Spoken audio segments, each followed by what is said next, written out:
Hello there, and welcome. Tonight I want to take you somewhere extraordinary, somewhere that exists only in the gentle realm of imagination, yet feels as real as the breath you're taking right now. As you settle in, perhaps adjusting your pillow, finding that perfect position where your body can fully relax, I want you to consider something that might seem impossible at first, but will gradually open into a wonder so vast and peaceful that it will carry you through the quiet hours ahead. We're going to explore a universe where space itself, that vast darkness between the stars, is filled not with emptiness, but with soft, breathable air that stretches in every direction, connecting every star, every planet, every distant galaxy in one continuous, gentle atmosphere. It's a question that seems to defy everything we know about the cosmos, everything our telescopes have shown us, everything our astronauts have experienced. But perhaps that's exactly why it's worth exploring tonight.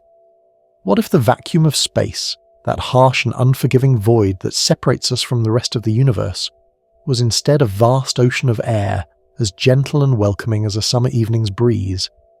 What if you could step outside of Earth's atmosphere, and instead of finding yourself in the deadly silence of vacuum, you found yourself floating in air that you could breathe, air that carried sound, air that connected you to every distant star you see twinkling in the night sky? Before we drift deeper into this cosmic dream together, I wonder where you are right now, listening to these words. Are you tucked into bed in a city where the lights dim the stars, or perhaps you're in a quiet countryside where the Milky Way stretches overhead like a river of light? What time is it where you are? Is it late evening with the day's worries slowly dissolving, or perhaps it's the deep middle of the night, when the world feels most still and mysterious? Wherever you are, whenever you're listening, you're part of this journey now. And if you find yourself drifting along with these thoughts, feeling that gentle pull of curiosity mixed with the approaching embrace of sleep, perhaps you'd like to follow along for more nights to come, subscribing to these cosmic wanderings, liking this gentle exploration if it brings you peace, becoming part of a community of dreamers who find comfort in contemplating the impossible. As we begin this journey together, let's take a moment to breathe. Really breathe. Feeling the air fill your lungs, noticing how effortless it is. How you don't even have to think about it most of the time. This air that surrounds you, that fills the room where you're resting, extends upward about 60 miles before it thins into the near vacuum of space. In our real universe, that's where breathable air ends, where the protective embrace of our atmosphere gives way to the vast emptiness between worlds. But tonight, in our imagination, that boundary doesn't exist. Tonight, the air just continues, growing perhaps thinner, perhaps cooler, but never disappearing, never becoming that hostile void that would steal your breath away. Imagine for a moment that you're rising up from your bed, not in your physical body but in your mind's eye, floating gently upward through your ceiling, through the clouds, past the highest flying birds, past the altitude where jets cruise, up and up until you reach that invisible line where our atmosphere is supposed to end. But instead of stopping, instead of finding yourself in vacuum, you just keep breathing, keep floating, the air around you growing quieter perhaps, but still there, still supporting you, still connecting you to the earth below and the stars above. The stars themselves, in this breathing universe, wouldn't be isolated islands of light separated by incomprehensible emptiness. They would be more like distant lanterns hung in a vast, misty garden, their light filtering through the endless air, creating subtle gradients of illumination that stretch between them. The darkness of space wouldn't be absolute black, but would have a quality more like the deepest blue of twilight, where even in the absence of direct light, there's still a sense of atmosphere, of presence, of something rather than nothing. As you drift higher in your imagination, leaving Earth's immediate vicinity, you might notice how different everything feels when you're not isolated in a metal spacecraft, when you're not separated from the cosmos by layers of protection. In this breathing universe, you could theoretically just float, perhaps with simple wings to push against the thin air, perhaps with gentle jets that move you through this cosmic atmosphere. You could hear faintly the sounds of the universe, maybe the distant rumble of solar wind against this universal atmosphere, maybe even, if you listened very carefully, the whisper of other worlds turning in the darkness. Scientists in our real world have sent probes into space that have confirmed again and again that space is indeed mostly empty, a vacuum so complete that a single cubic meter might contain only a handful of atoms. The Voyager spacecraft, now traveling through interstellar space, has measured this emptiness, sending back data that confirms what we've long known, that space is hostile to life as we know it, that it's a void where unprotected humans would last only seconds. And yet, knowing this, understanding this, doesn't diminish the gentle appeal of imagining otherwise, of wondering what kind of universe we might inhabit if the spaces between worlds were filled with something soft and sustaining rather than empty and deadly. In this alternate cosmos we're exploring tonight, the moon wouldn't be a distant, airless rock that humans can only visit sealed inside protective suits. It would be another shore in this cosmic ocean of air, a place you could walk with perhaps just warm clothes, feeling the reduced gravity but still breathing naturally, still hearing your footsteps, still able to speak to your companions without radio. The famous silence of the moon, that eerie quiet that astronauts have described, wouldn't exist.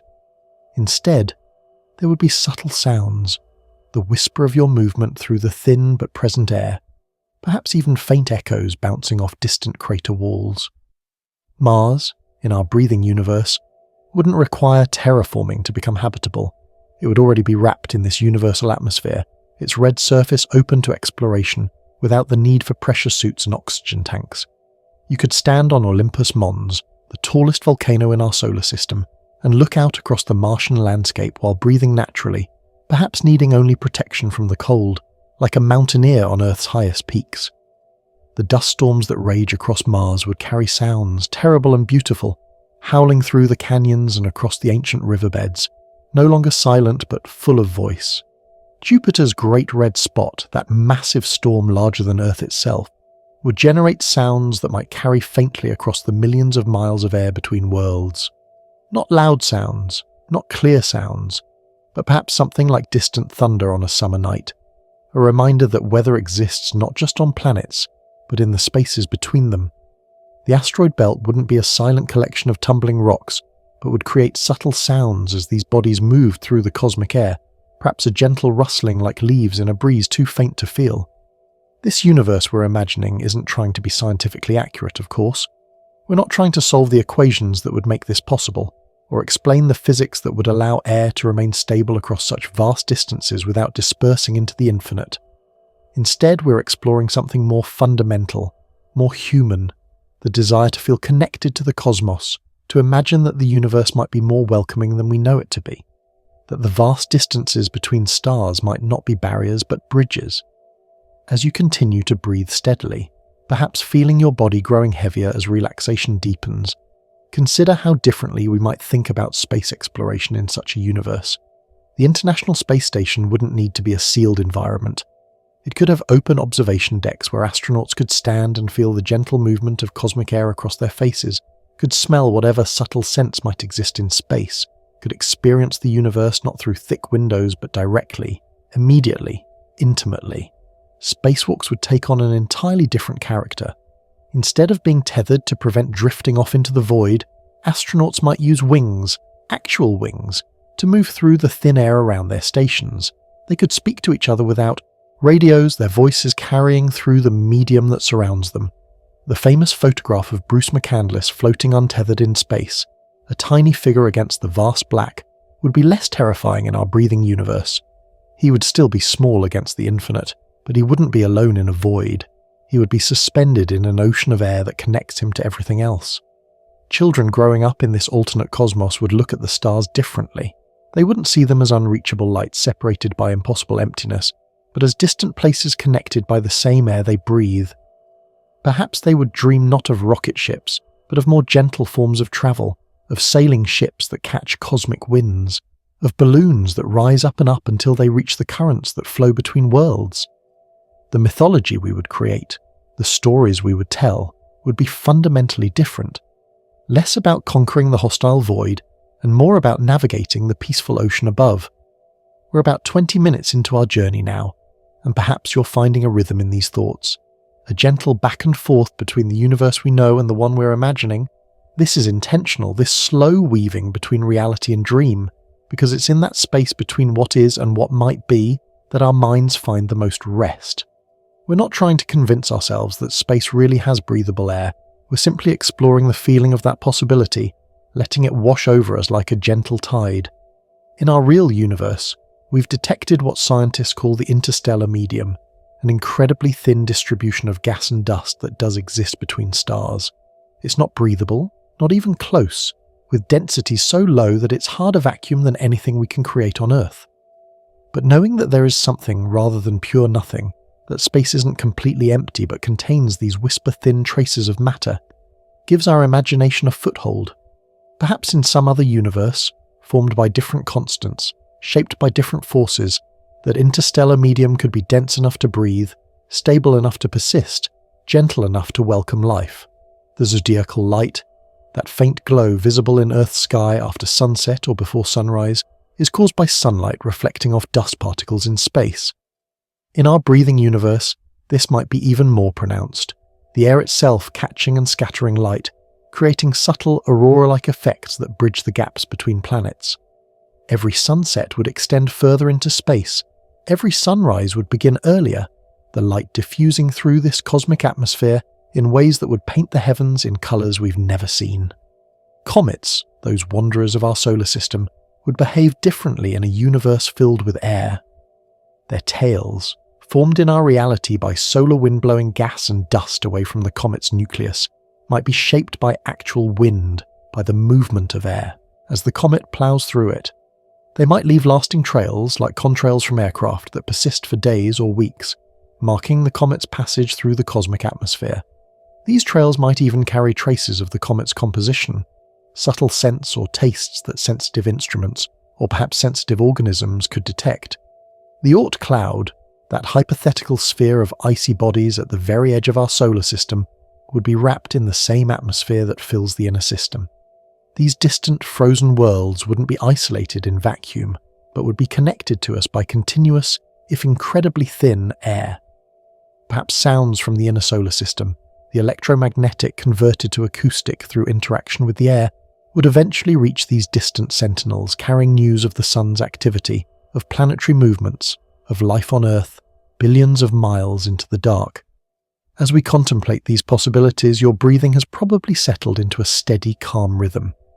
This is the magic of cosmic contemplation, how thinking about the vastness of space, especially a space reimagined as gentle and welcoming, can actually make us feel more grounded, more peaceful, more ready for sleep. We're not trying to solve the mysteries of the universe tonight. We're simply letting our minds wander through possibilities, like taking a leisurely walk through an infinite garden. The gravity of planets and stars would interact with this universal atmosphere in interesting ways. Around massive bodies like Jupiter or the Sun, the air would be pulled into denser configurations, creating layers and boundaries that spacecraft would feel as they approach. These wouldn't be hard boundaries, but gradual transitions, like descending from a mountain into a valley, feeling the air grow thicker and warmer. Perhaps skilled pilots in this universe would learn to read these atmospheric densities, using them to navigate, to slow down or speed up, to surf the gravitational compression waves that ripple through the cosmic air. Binary star systems, where two stars orbit around their common center of mass, would create complex atmospheric patterns. The air between them would be constantly stirred, heated and cooled, compressed and expanded, creating what we might call cosmic weather systems. These patterns might be visible from great distances, especially if the air contained trace particles that glowed or reflected light in response to the changing conditions. Astronomers in this universe wouldn't just study the light from stars, but also the atmospheric patterns around and between them, reading the cosmic weather like sailors read the sky. Black holes, those ultimate mysteries of our universe, would reveal themselves not just through their gravitational effects, but through the way they interact with the surrounding air. Matter spiraling into a black hole would create sounds, terrible and beautiful sounds that might carry for thousands of miles through the cosmic atmosphere. The event horizon wouldn't be a silent boundary, but a roaring edge where air itself is torn apart by gravity, creating a constant song of destruction and transformation that sensitive equipment, or perhaps sensitive souls, could hear from safe distances. Nebulae, those stellar nurseries where new stars are born, would be even more spectacular in our breathing universe. These vast clouds of gas and dust wouldn't be separate from the surrounding space but would be denser regions within the continuous atmosphere. You could theoretically fly through a nebula, feeling the changes in air pressure, temperature and composition. The pillars of creation, those famous structures in the Eagle Nebula, would be tangible things you could approach, could circle, could even, perhaps, touch, feeling the matter that will one day become new stars and planets. The speed of light would still be the ultimate speed limit, but the speed of a hound would become meaningful in space. Explosions, collisions, the birth and death of stars would all produce sounds that would ripple through the cosmic atmosphere. These sounds would travel much slower than light, so you might see a supernova explosion and then wait years or decades for the sound to arrive, a delayed thunder that would remind civilizations of cosmic events long past. Perhaps advanced civilizations would set up listening posts, waiting for the sounds of distant catastrophes or celebrations to arrive through the cosmic air. As we near the end of this first chapter, let's return to that image of you floating in space, but not in a spacesuit, not protected by technology, just you in simple clothes, breathing naturally, surrounded by an infinite ocean of air that stretches in every direction. The stars aren't points of light in a void, but are more like distant mountains visible through a clear atmosphere.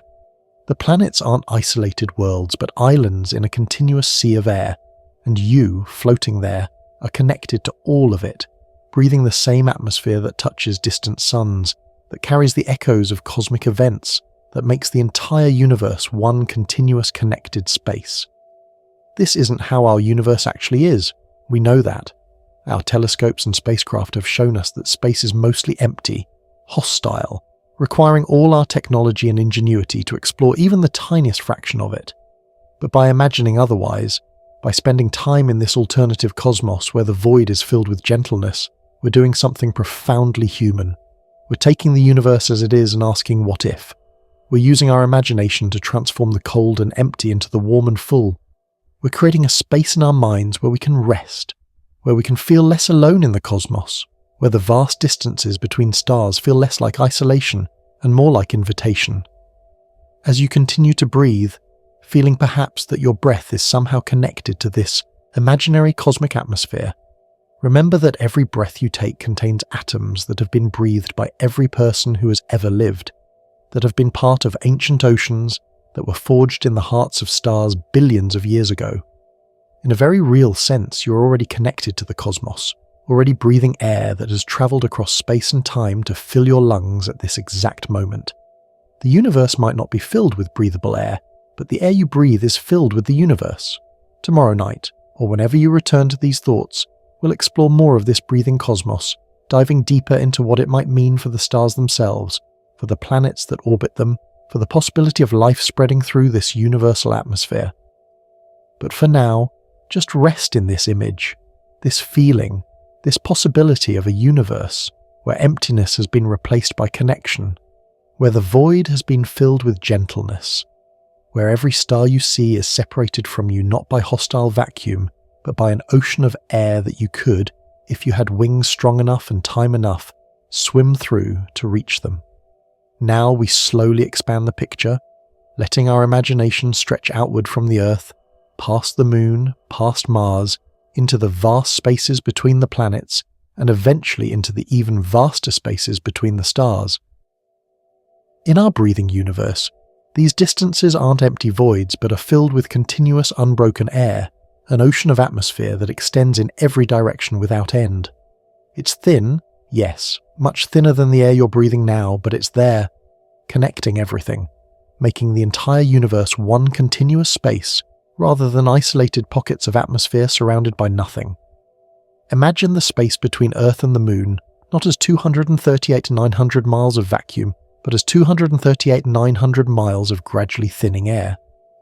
As you rise from Earth's surface, the air would grow thinner, just as it does when you climb a mountain, but it would never completely disappear. At the altitude where our International Space Station orbits, about 250 miles up, the air in our breathing universe might be as thin as it is on top of Mount Everest, requiring effort to breathe but not impossible. By the time you reach the halfway point to the Moon, the air might be so thin that you'd need assistance to breathe, but it would still be there, still carrying sound, still providing some resistance to movement, still connecting you to both the Earth behind and the Moon ahead. The Moon itself would be enveloped in this cosmic atmosphere, not with its own separate pocket of air, but as part of the continuous medium that fills all of space. Its gravity, weaker than Earth's, wouldn't be able to hold a thick atmosphere if it were isolated, but in our breathing universe it doesn't need to. The air is already there, part of the universal atmosphere, pooling slightly denser around the Moon due to its gravity but not separate from the cosmic ocean of air surrounding it. You could fly from Earth to the Moon through this air, perhaps in an open craft with wings designed for the incredibly thin atmosphere, feeling the gradual changes in pressure and temperature as you move from one gravitational influence to another. Let's think about what this means on a larger scale. The distance from Earth to Mars varies as both planets orbit the Sun, from about 34 million miles at their closest to about 250 million miles at their farthest. In our real universe, spacecraft traveling between Earth and Mars fly through vacuum, requiring no aerodynamic considerations, no worry about air resistance, but also no possibility of using that air for propulsion or braking. In our breathing universe, the journey would be entirely different. The air between the planets, while incredibly thin, would still provide some resistance, some medium through which to move. Spacecraft might use enormous, gossamer-thin sails to catch the solar wind as it pushes through this cosmic atmosphere, or they might use ramjets that collect and compress the thin air for propulsion. The asteroid belt, that region between Mars and Jupiter, where millions of rocky bodies orbit the Sun, would be filled with the same cosmic air. These asteroids wouldn't be silent, tumbling rocks, but would create subtle sounds as they move through the atmosphere. Collisions between asteroids, rare but dramatic events, would produce sounds that ripple outward through the cosmic air. Not loud sounds by the time they reach Earth, perhaps not even detectable without sensitive instruments, but sounds nonetheless, connecting us to events happening millions of miles away. Mining operations on asteroids, something we dream about for the future, would be entirely different in a breathing universe. Workers might need pressure suits for warmth and to concentrate the thin air for breathing, but they wouldn't be working in vacuum. They could use air-based tools, could communicate through the air rather than only by radio, could even perhaps establish shirt-sleeve environments with minimal pressurization. Jupiter, that giant of our solar system, would be even more magnificent in our breathing universe. Its great red spot, a storm larger than Earth that has been raging for centuries, would generate sounds that propagate through the cosmic atmosphere. These wouldn't be sounds like we experience on Earth, they would be deep subsonic rumbles that might take years to cross the solar system. But they would be real pressure waves moving through the air. The radiation belts around Jupiter would interact with the cosmic atmosphere, perhaps creating aurora-like effects that extend far beyond the planet itself, visible as glowing regions in the thin air surrounding the giant planet. Saturn's rings would create their own unique effects in a breathing universe. As the countless particles that make up the rings orbit Saturn, they would collectively stir the cosmic atmosphere, creating complex patterns of turbulence and flow. The gaps in the rings, carved by the gravitational influence of Saturn's moons, would be regions where the air flows differently, perhaps creating standing waves or other persistent atmospheric phenomena. Spacecraft approaching Saturn would feel these atmospheric effects long before reaching the planet itself, like sailors feeling the change in ocean swells as they approach land. The ice giants, Uranus and Neptune, lurking in the outer reaches of our solar system, would be surrounded by halos of cosmic atmosphere made strange by the extreme cold and their unusual magnetic fields.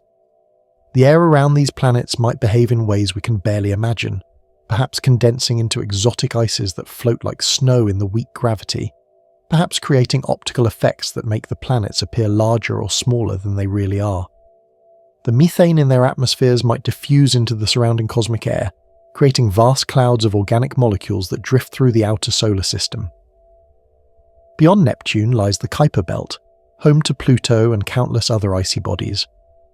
In our breathing universe, this wouldn't be a region of frozen, isolated worlds, but would be more like an Arctic Sea, where the cosmic atmosphere itself begins to behave strangely due to the extreme cold and distance from the Sun. The air here might be so thin that it's barely distinguishable from vacuum, but it would still be there, still connecting these distant worlds to the rest of the solar system. Pluto's heart-shaped plain, revealed by the New Horizons mission, would be exposed to this thin air, perhaps creating weather patterns as the ices sublime and refreeze in daily and seasonal cycles. But let's think bigger, beyond our solar system, into the truly vast spaces between the stars. The nearest star to our Sun, Proxima Centauri, is about 4.2 light-years away. That's about 25 trillion miles, a distance so vast that light itself takes over 4 years to make the journey. In our real universe, this space is almost perfectly empty, containing perhaps 1 atom per cubic centimetre, a vacuum more perfect than anything we can create on Earth. But in our breathing universe, this space is filled with air, thin beyond imagination, but continuous, unbroken, connecting our Sun to Proxima Centauri in one continuous atmosphere. What would this interstellar air be like? It would be cold, incredibly cold, perhaps only a few degrees above absolute zero in the depths between stars, but it wouldn't be uniform. Stellar winds from stars would create currents and eddies in this cosmic atmosphere. Regions where stars are being born would be warmer, more turbulent, while vast voids between galaxies would be almost perfectly still. The air itself might behave in ways that challenge our understanding of physics, perhaps exhibiting quantum effects on macroscopic scales, perhaps supporting forms of organization and structure that we can't predict. Traveling between stars in our breathing universe would still take enormous amounts of time, but the journey would be fundamentally different. Generation ships carrying humans to other star systems wouldn't be sealed environments recycling the same air for centuries. They could, theoretically, collect and process the cosmic atmosphere as they travel, refreshing their air supply from the infinite ocean through which they move. They might even use the air for propulsion, collecting it at the front of the ship and expelling it at high speed from the rear, a kind of cosmic ramjet that could operate continuously as long as the ship moves through the air. The Milky Way galaxy, our home among the stars, contains hundreds of billions of stars spread across a disk about 100,000 light-years in diameter. In our breathing universe, this entire vast structure would be filled with air. The spiral arms of the galaxy, regions where stars are more densely packed, might have slightly denser atmospheres, creating cosmic trade winds that flow along the spiral structure. The galactic center, where stars are packed closely together and a supermassive black hole lurks, would be a region of compressed heated air, perhaps glowing with its own light, perhaps supporting phenomena we can't even imagine. Other galaxies, millions and billions of light-years away, would also be embedded in this universal atmosphere. The space between galaxies, what we call the intergalactic medium, wouldn't be empty but would contain the thinnest air of all, perhaps only a few molecules per cubic meter, but still continuous, still connecting every galaxy to every other galaxy in one unbroken medium. Galaxy collisions, massive events that take hundreds of millions of years, would create shockwaves in this intergalactic air, ripples that spread outward at the speed of sound, taking billions of years to cross the observable universe. Dark matter, that mysterious substance that we know exists but can't directly detect, might interact with the cosmic atmosphere in our breathing universe. Perhaps it creates currents and flows that we can't see but can feel as changes in the air pressure or temperature. Perhaps dark matter clumps create regions where the cosmic atmosphere behaves differently, where sound travels faster or slower, where light is bent in unusual ways. These dark matter effects on the cosmic atmosphere might be how civilizations in our breathing universe first detect and map the dark matter that shapes the large-scale structure of the cosmos. As you lie there, breathing steadily, thinking about these vast scales and distances, it's natural to feel both small and connected. Small because the universe is so incomprehensibly large, but connected because in our imagined cosmos, the same air that fills your lungs extends outward to touch every star you can see, and infinitely many that you can't. There's no true separation in this universe, no absolute barriers, just gradual transitions from dense to thin, from warm to cold, from turbulent to calm.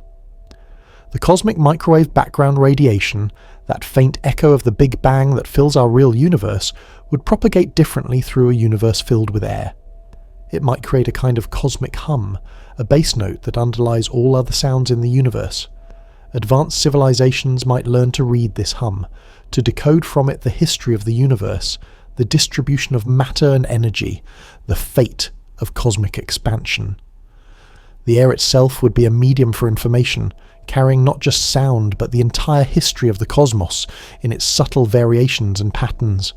Pulsars, those rapidly spinning neutron stars that emit regular pulses of radiation, would create rhythmic pressure waves in the cosmic atmosphere. These waves would spread outward like ripples from cosmic lighthouses, marking time and position in the vast ocean of air. Navigation between stars might rely on these pulsar rhythms, using the interference patterns created by multiple pulsars to determine position and velocity. The cosmic atmosphere would be filled with these overlapping rhythms, a complex symphony of stellar heartbeats that sensitive instruments could decode. Black holes would be even more dramatic in our breathing universe. As matter spirals into a black hole, it would compress and heat the surrounding air, creating a roaring maelstrom that could be heard from vast distances. The event horizon wouldn't be a silent boundary, but would mark where the air itself is moving faster than sound, creating a sonic boom that never ends. Smaller black holes would create higher-pitched sounds, while supermassive black holes at the centres of galaxies would produce sounds so deep they're more like gravitational waves than acoustic ones, rippling through the cosmic atmosphere on scales we can barely imagine. The expansion of the universe itself would affect the cosmic atmosphere in profound ways. As space expands, the air would be stretched thinner and thinner, cooling as it expands. But unlike our real universe, where expansion simply increases the emptiness between objects, in our breathing universe, expansion would be creating new air as space itself grows. This might be the source of the cosmic atmosphere, the expansion of space itself generating the air that fills it. A kind of cosmic breath that has been ongoing since the Big Bang and will continue until the universe ends. Consider how differently we would understand physics in such a universe. The vacuum of space isn't just empty in our real universe, it's essential to how physics works. Light travels at its maximum speed in vacuum, quantum fields fluctuate in the absence of matter, particles can exist in superposition without decoherence from interaction with air molecules. In our breathing universe, all of physics would need to be reimagined. Perhaps the cosmic atmosphere is so thin that it barely affects these processes, or perhaps physics itself works differently, allowing for air to exist without interfering with the fundamental operations of the universe. The search for extraterrestrial intelligence would be transformed in our breathing universe. Instead of just listening for radio signals, we could listen for sounds, for acoustic signals propagating through the cosmic atmosphere. Civilizations might announce themselves with deep, powerful sounds that spread outward through space, taking centuries or millennia to reach other stars but eventually arriving as proof that intelligence exists elsewhere. The cosmic atmosphere would be filled with these calls, some ancient beyond measure, some fresh and new, creating a kind of cosmic conversation that unfolds over geological timescales. As we near the end of this second chapter, let's return to a more personal scale. Imagine yourself again floating in this cosmic atmosphere somewhere between Earth and Mars. The Sun is a bright disk behind you, Mars a red point ahead. The air around you is too thin to breathe without assistance, but it's there. You can feel it as a faint resistance when you move your arms. If you had sensitive enough instruments, you could hear the solar wind rustling through it, could hear the distant rumble of Jupiter's storms, could even perhaps detect the faint whisper of interstellar winds blowing from distant stars. You're not in a spacesuit in the traditional sense, not sealed away from the universe. Perhaps you wear something more like what mountain climbers wear at extreme altitude, insulated against the cold, with a system to concentrate the thin air for breathing, but still fundamentally in contact with the cosmic atmosphere. You can remove your gloves and feel the air, cold beyond description but still real, still connecting you to everything else. When you speak, your voice carries through this thin medium, faint but real, adding your words to the cosmic conversation that fills the universe. The planets around you aren't isolated worlds, but are more like islands in this ocean of air. Each has its own character, its own way of interacting with the cosmic atmosphere, but they're all part of the same continuous system. Weather patterns on one planet might eventually affect another, carried by the slow circulation of the cosmic air. Volcanic eruptions might send ash and gas not just into a planet's own atmosphere, but into the cosmic atmosphere, where it drifts between worlds like seeds on the wind. This interconnectedness would change how we think about everything from planetary protection to the spread of life. In our real universe, we worry about contaminating Mars with Earth microbes carried on our spacecraft. In our breathing universe, such contamination might be inevitable, with microbes potentially able to survive in the cosmic atmosphere and drift between worlds. Life might spread naturally through the solar system and beyond, carried on the cosmic winds like pollen on Earth. The universe might be not just filled with air, but with life, microscopic and perhaps not so microscopic, adapted to existence in the thin, cold reaches between worlds.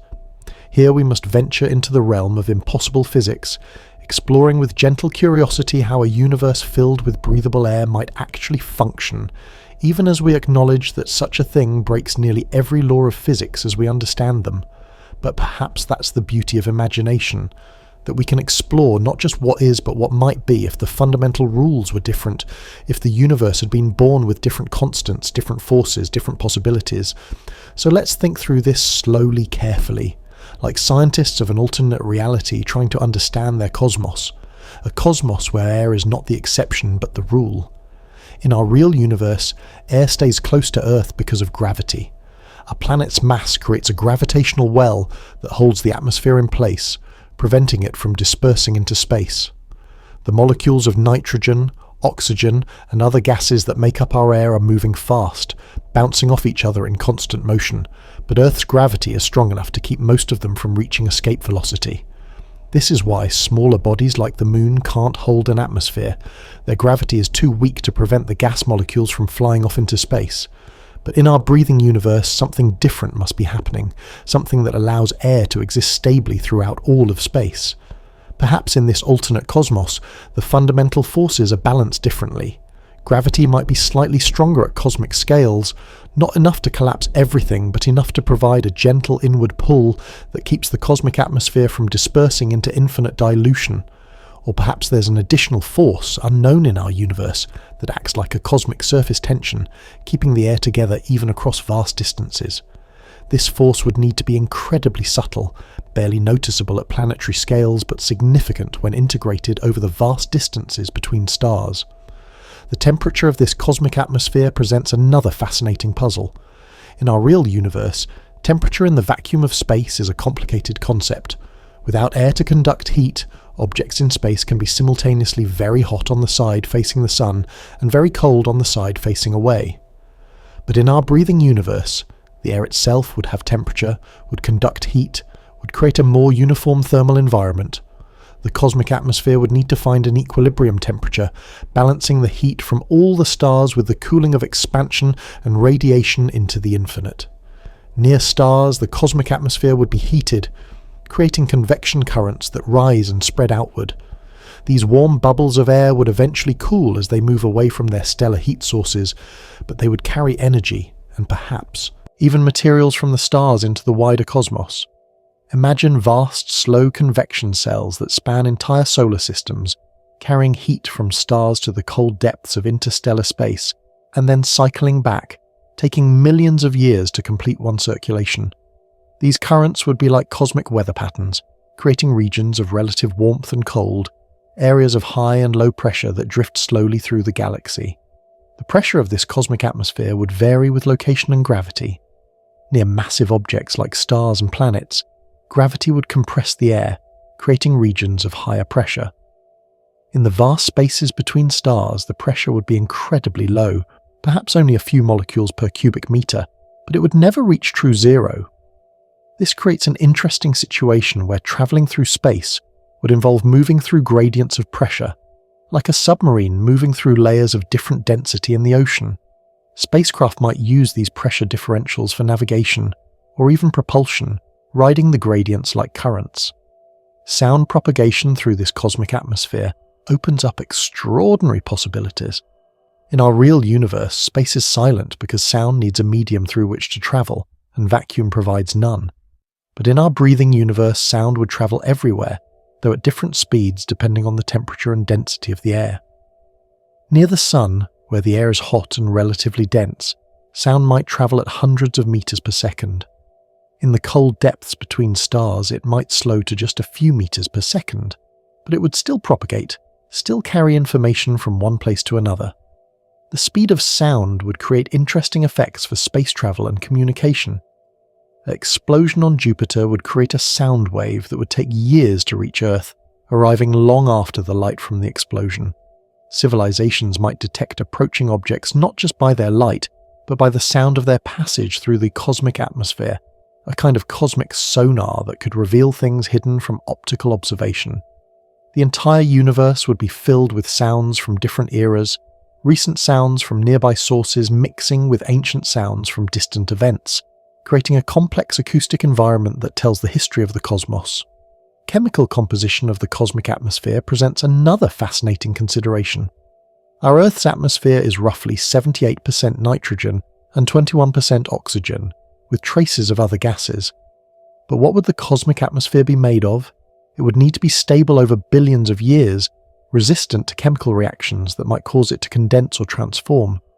Perhaps it's mostly hydrogen and helium, the primordial elements from the Big Bang, with traces of heavier elements added by stellar processes. Or perhaps it's something more exotic, a gas that doesn't exist in our universe, stable only under the different physical laws of the breathing cosmos. The oxygen content would be crucial for our thought experiment. For humans to breathe this cosmic air, even with concentration devices, there would need to be some oxygen present. Perhaps stars in this universe produce oxygen as part of their fusion processes, releasing it into the cosmic atmosphere where it mixes with other gases. Or perhaps there are vast cosmic processes, analogous to photosynthesis but operating on stellar scales, that continuously regenerate oxygen from other compounds. The balance would need to be precise, enough oxygen to support breathing but not so much that the universe becomes a giant fire hazard. Electromagnetic radiation would behave differently in a universe filled with air. Light from stars would scatter off air molecules, creating a cosmic glow that fills all of space. The night sky wouldn't be black but would have a faint luminosity, like the sky just after sunset but extending in all directions. This scattering would also affect how we see distant objects. Galaxies billions of light years away might be blurred or distorted by the cumulative effect of light scattering through billions of light years of cosmic atmosphere. Astronomy in such a universe would need to account for these atmospheric effects, developing techniques to see through the cosmic haze. The interaction between the cosmic atmosphere and magnetic fields would create phenomena unknown in our universe. Planetary magnetic fields would extend further into space, interacting with the charged particles that inevitably exist in any atmosphere exposed to stellar radiation. These interactions might create vast aurora displays that extend far beyond planets themselves, glowing curtains of light that drift through interplanetary space. The sun's magnetic field would create structures in the cosmic atmosphere, channels and barriers that guide the flow of air and charged particles throughout the solar system. Stellar wind would be transformed in our breathing universe. Instead of being streams of charged particles flying through vacuum, stellar wind would be actual wind, the movement of the cosmic atmosphere driven by the pressure of stellar radiation and particles. This wind would create weather patterns on an interplanetary scale. Storm systems might develop where stellar winds from different stars meet, creating turbulent regions that spacecraft would need to navigate carefully. Calm regions might exist in the shadow of planets, where the stellar wind is blocked and the cosmic atmosphere is relatively still. The formation of stars and planets would proceed differently in a universe filled with air. In our universe, stars form when clouds of gas and dust collapse under their own gravity. In the breathing universe, this process would happen within the cosmic atmosphere rather than in isolated nebulae. The surrounding air would provide pressure that might either help or hinder star formation, depending on the local conditions.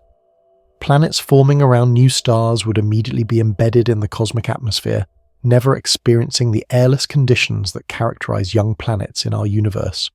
Comets in our breathing universe would be even more spectacular than they are in reality.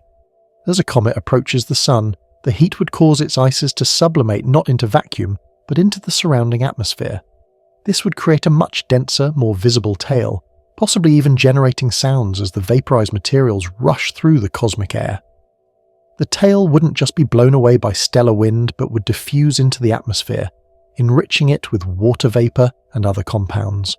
Over billions of years, comets might have significantly altered the composition of the cosmic atmosphere, adding complexity and variety to what started as primordial gas. The concept of escape velocity would be fundamentally different in our breathing universe.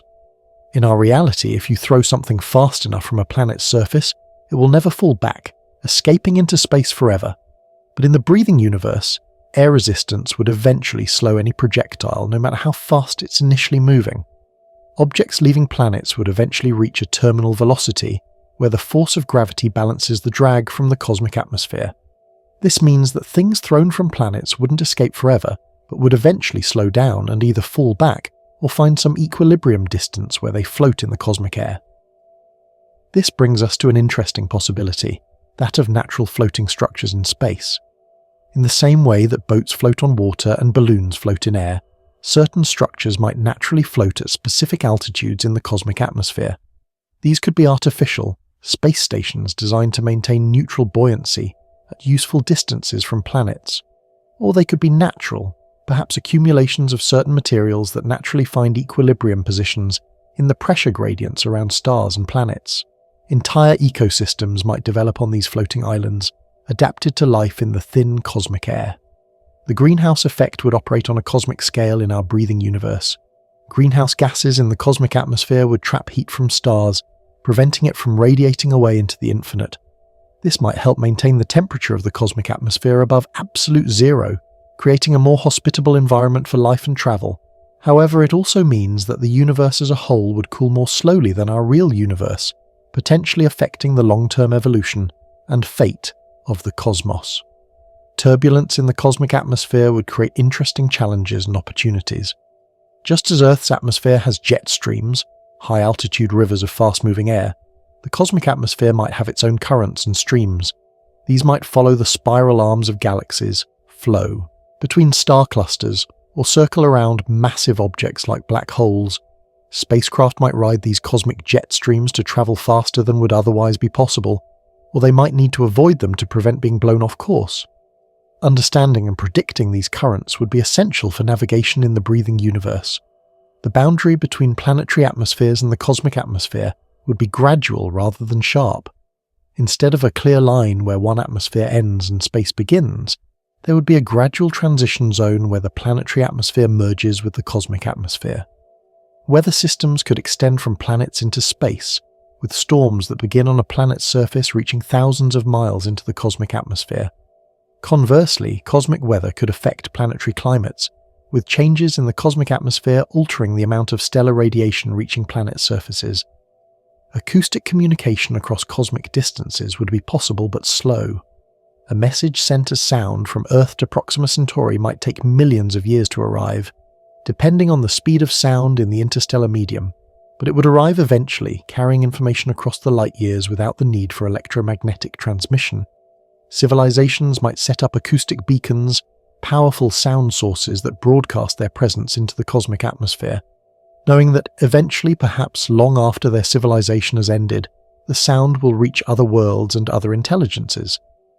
The possibility of acoustic lensing, where gravitational fields bend sound waves just as they bend light, would add another layer of complexity to this universe. Massive objects might focus sounds from distant sources, creating zones where faint sounds from across the universe are amplified to audible levels.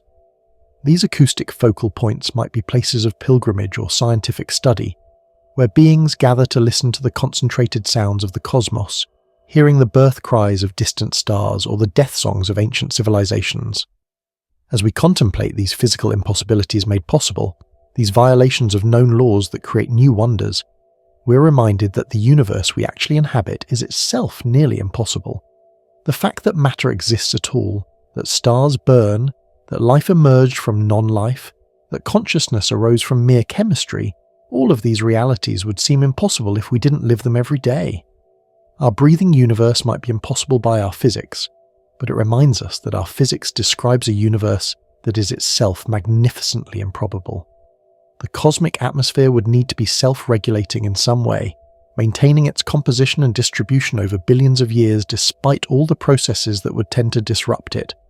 Perhaps there are cosmic-scale feedback mechanisms, analogous to the Earth's carbon cycle or water cycle, that maintain the balance. Stars might consume certain gases and produce others in just the right proportions to maintain stability. Black holes might act as cosmic recyclers, breaking down complex molecules into simple ones that can be used again. The expansion of space itself might generate new atmosphere to replace what is lost to various processes. Quantum effects might play a role in maintaining the cosmic atmosphere, Perhaps at the extremely low densities of interstellar space, quantum coherence could extend over vast distances, allowing the atmosphere to behave as a single quantum system rather than a collection of individual molecules. This could explain how the atmosphere remains stable and connected across distances that classical physics suggests should be impossible. The entire cosmic atmosphere might be in a kind of quantum superposition, existing in multiple states simultaneously until observed or interacted with. The anthropic principle, the observation that the universe seems fine-tuned for the existence of observers like us, would take on new meaning in the breathing universe.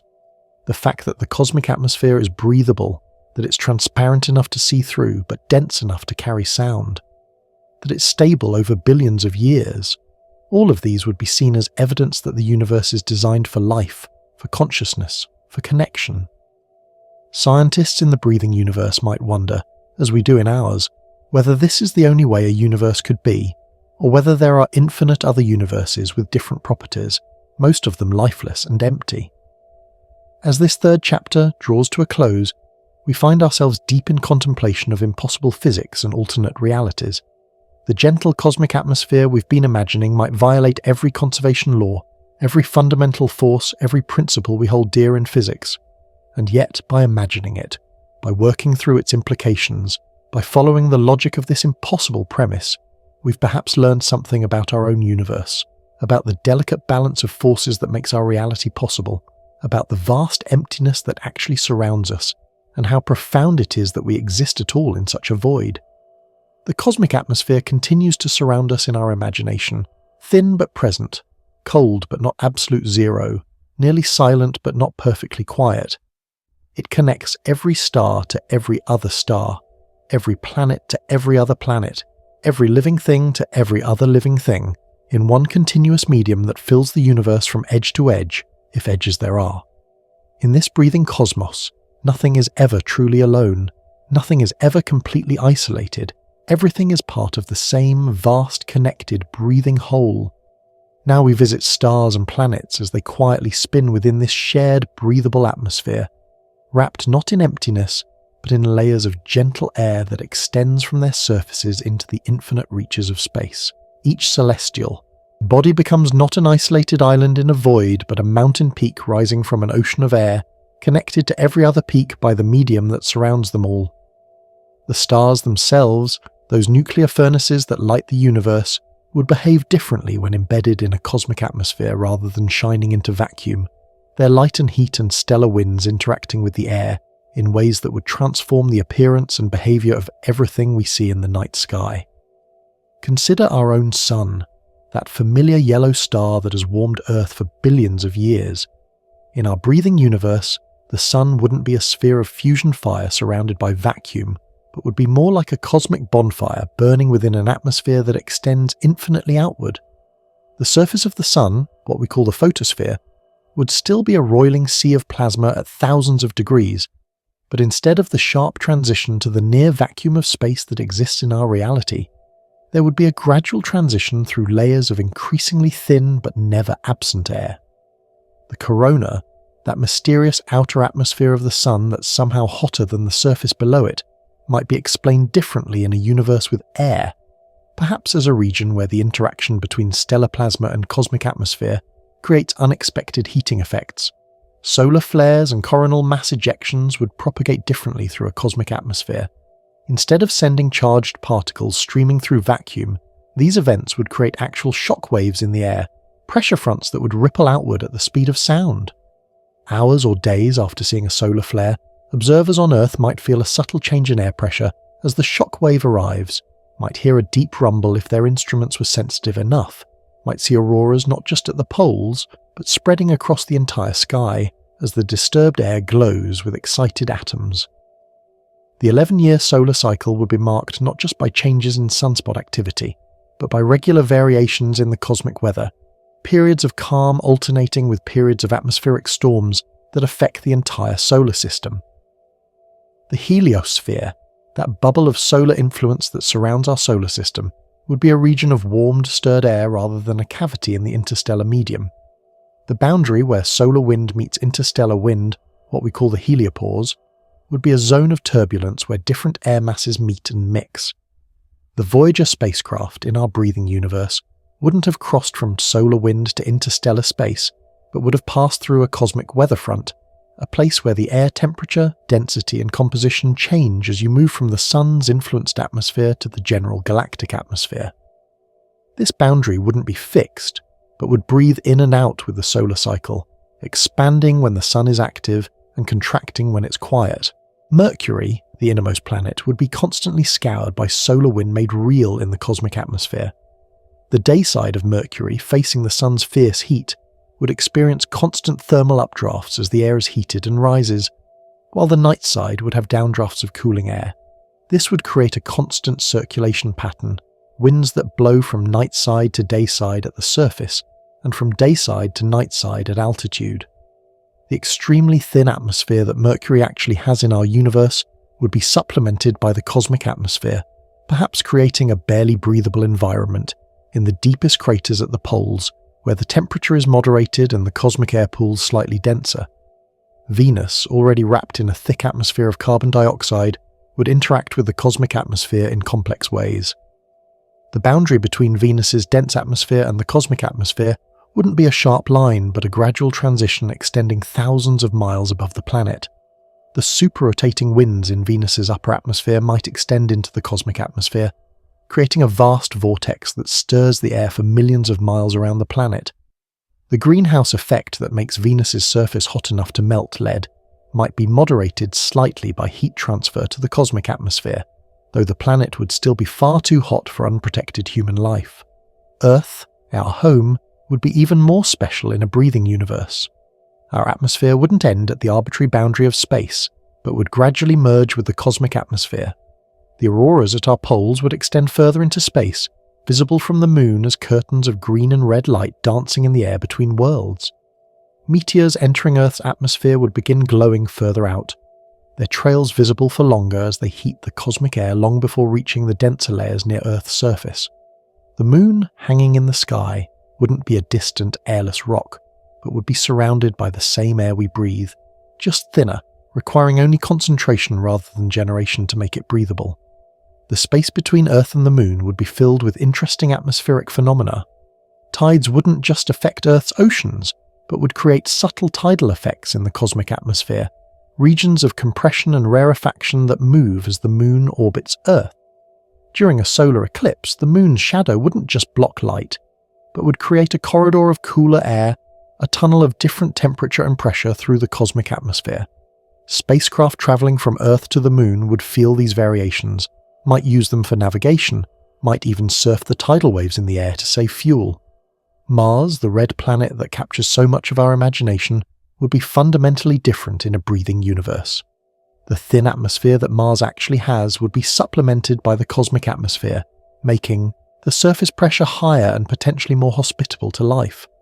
Dust storms on Mars wouldn't just be local phenomena, but would inject dust into the cosmic atmosphere where it could drift to other planets. Earth might occasionally experience Martian dust falls, red rain that carries the iron oxide that gives Mars its colour across the millions of miles between worlds. The polar caps of Mars, made of frozen carbon dioxide and water ice, would sublime not into near vacuum, but into the cosmic atmosphere, creating seasonal changes that affect the entire inner solar system. The asteroid belt would be a region of constant gentle collisions between rocks and air. Each asteroid would leave a wake in the cosmic atmosphere as it orbits, and these wakes would interact, creating complex patterns of turbulence.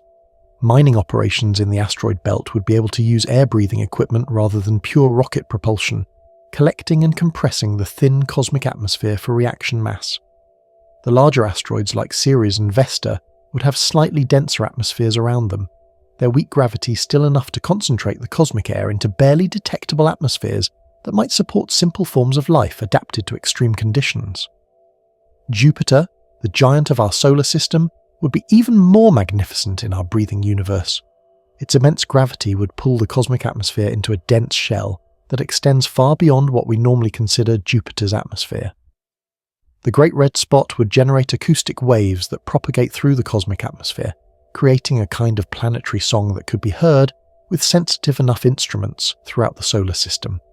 Jupiter's moons would orbit within this concentrated atmosphere, experiencing drag that would slowly alter their orbits over millions of years. Eo's volcanoes would erupt not into vacuum but into air, creating plumes that might carry sulfur compounds throughout the Jovian system and beyond. Europa, Jupiter's ice-covered moon that might harbour life in its subsurface ocean, would be even more interesting in a breathing universe. The geysers that occasionally erupt from Europa's surface would spray water not into vacuum where it immediately freezes and falls back, but into the cosmic atmosphere where it might form clouds, might drift to other moons, might even create a thin ring of water vapour around Jupiter. If life exists in Europa's ocean, it might use these geysers to spread throughout the Jupiter system, carried on the winds between moons like seeds between islands. Saturn's rings would create their own weather system in the cosmic atmosphere. As the countless particles that make up the rings orbit Saturn, they would collectively stir the air, creating standing waves and vortices that persist for centuries. The gaps in the rings would be channels where air flows differently, perhaps faster, perhaps in the opposite direction to the general circulation. Shepherd moons that maintain the ring structure would leave wakes in the cosmic atmosphere, carving channels of clear air through the general haze of ring particles and gas. The rings themselves might sing, generating harmonics as they move through the air, a celestial music that changes slowly over time as the rings evolve. Titan, Saturn's largest moon, and the only moon in our solar system with a substantial atmosphere, would be a world where the boundary between local and cosmic atmosphere is beautifully blurred. The methane rain that falls on Titan would evaporate not just into Titan's atmosphere, but into the cosmic atmosphere, creating methane weather that extends far beyond the moon itself. Lakes of liquid methane on Titan's surface might generate fog that drifts into space, forming clouds in the cosmic atmosphere that other moons pass through. The complex organic chemistry happening on Titan might seed the cosmic atmosphere with prebiotic molecules, spreading the building blocks of life throughout the Saturn system. Enceladus, with its geysers of water erupting from a subsurface ocean, would be a fountain of life-giving water in the cosmic atmosphere. The water wouldn't just freeze and fall back to the surface, but would vaporize and spread, creating a humid zone in the cosmic atmosphere around Saturn. This water might condense on other moons, might form ice crystals that drift through space, might even reach the inner solar system carried by cosmic winds. If there's life in Enceladus's ocean, it would have a pathway to spread throughout the solar system, carried in droplets of water suspended in the cosmic air.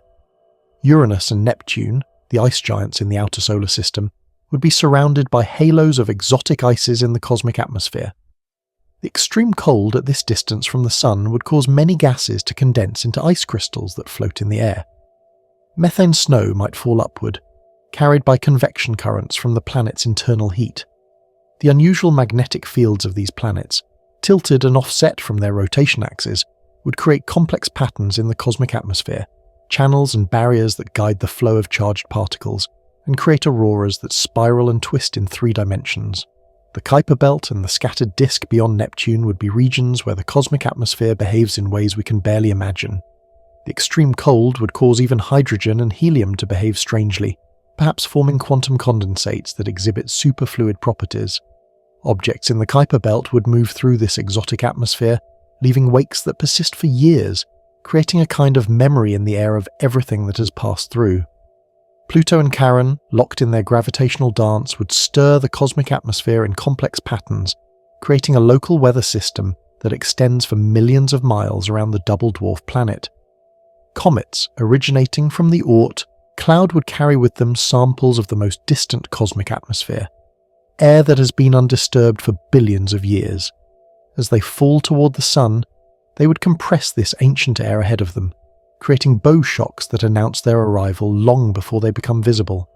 The tail of a comet wouldn't just be blown by solar wind, but would be shaped by its interaction with the cosmic atmosphere, creating turbulent wakes that persist long after the comet has passed.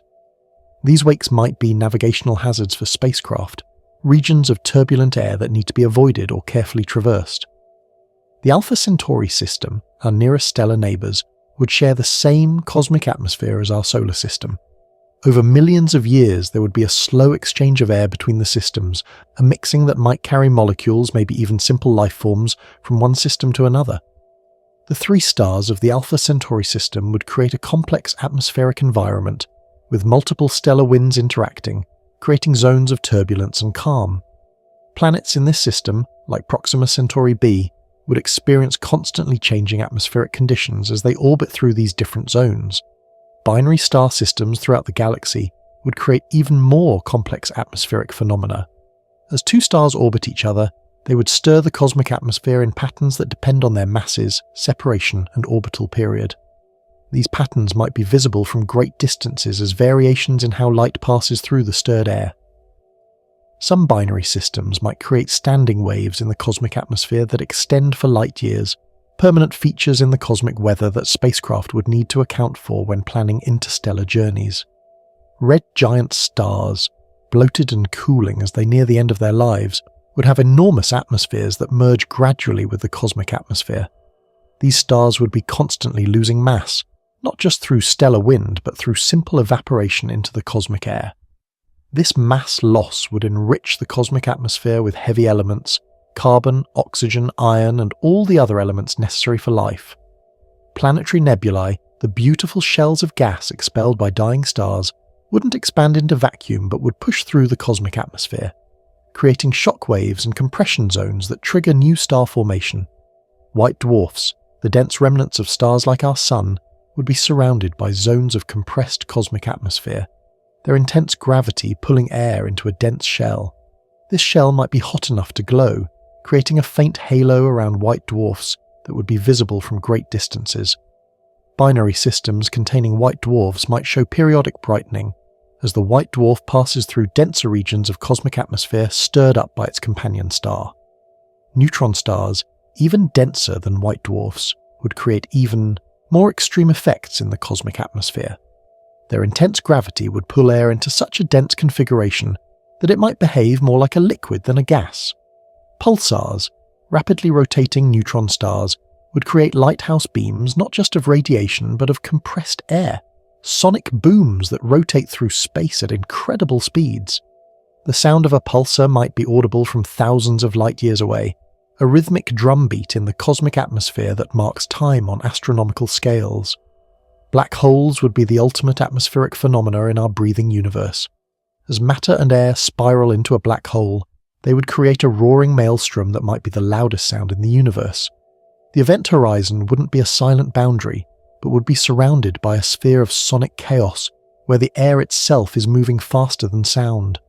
The accretion disk around a black hole would be a hurricane of cosmic proportions, with winds that approach the speed of light and temperatures that vaporize any normal matter. Yet even black holes would be connected to the rest of the universe through the cosmic atmosphere, their effects propagating outward as waves and currents in the universal air. Galaxies themselves would be atmospheric structures in our breathing universe. Spiral galaxies like our Milky Way would have spiral patterns not just in their stars but in their atmosphere, density waves that compress the cosmic air and trigger star formation. The galactic halo, that spherical region of old stars and dark matter that surrounds the galactic disk, would have its own atmospheric characteristics, perhaps cooler and thinner than the disk, perhaps containing ancient air that has remained undisturbed since the galaxy formed. Elliptical galaxies, those football-shaped collections of old stars, would have more uniform atmospheres, without the spiral patterns and star-forming regions of spiral galaxies.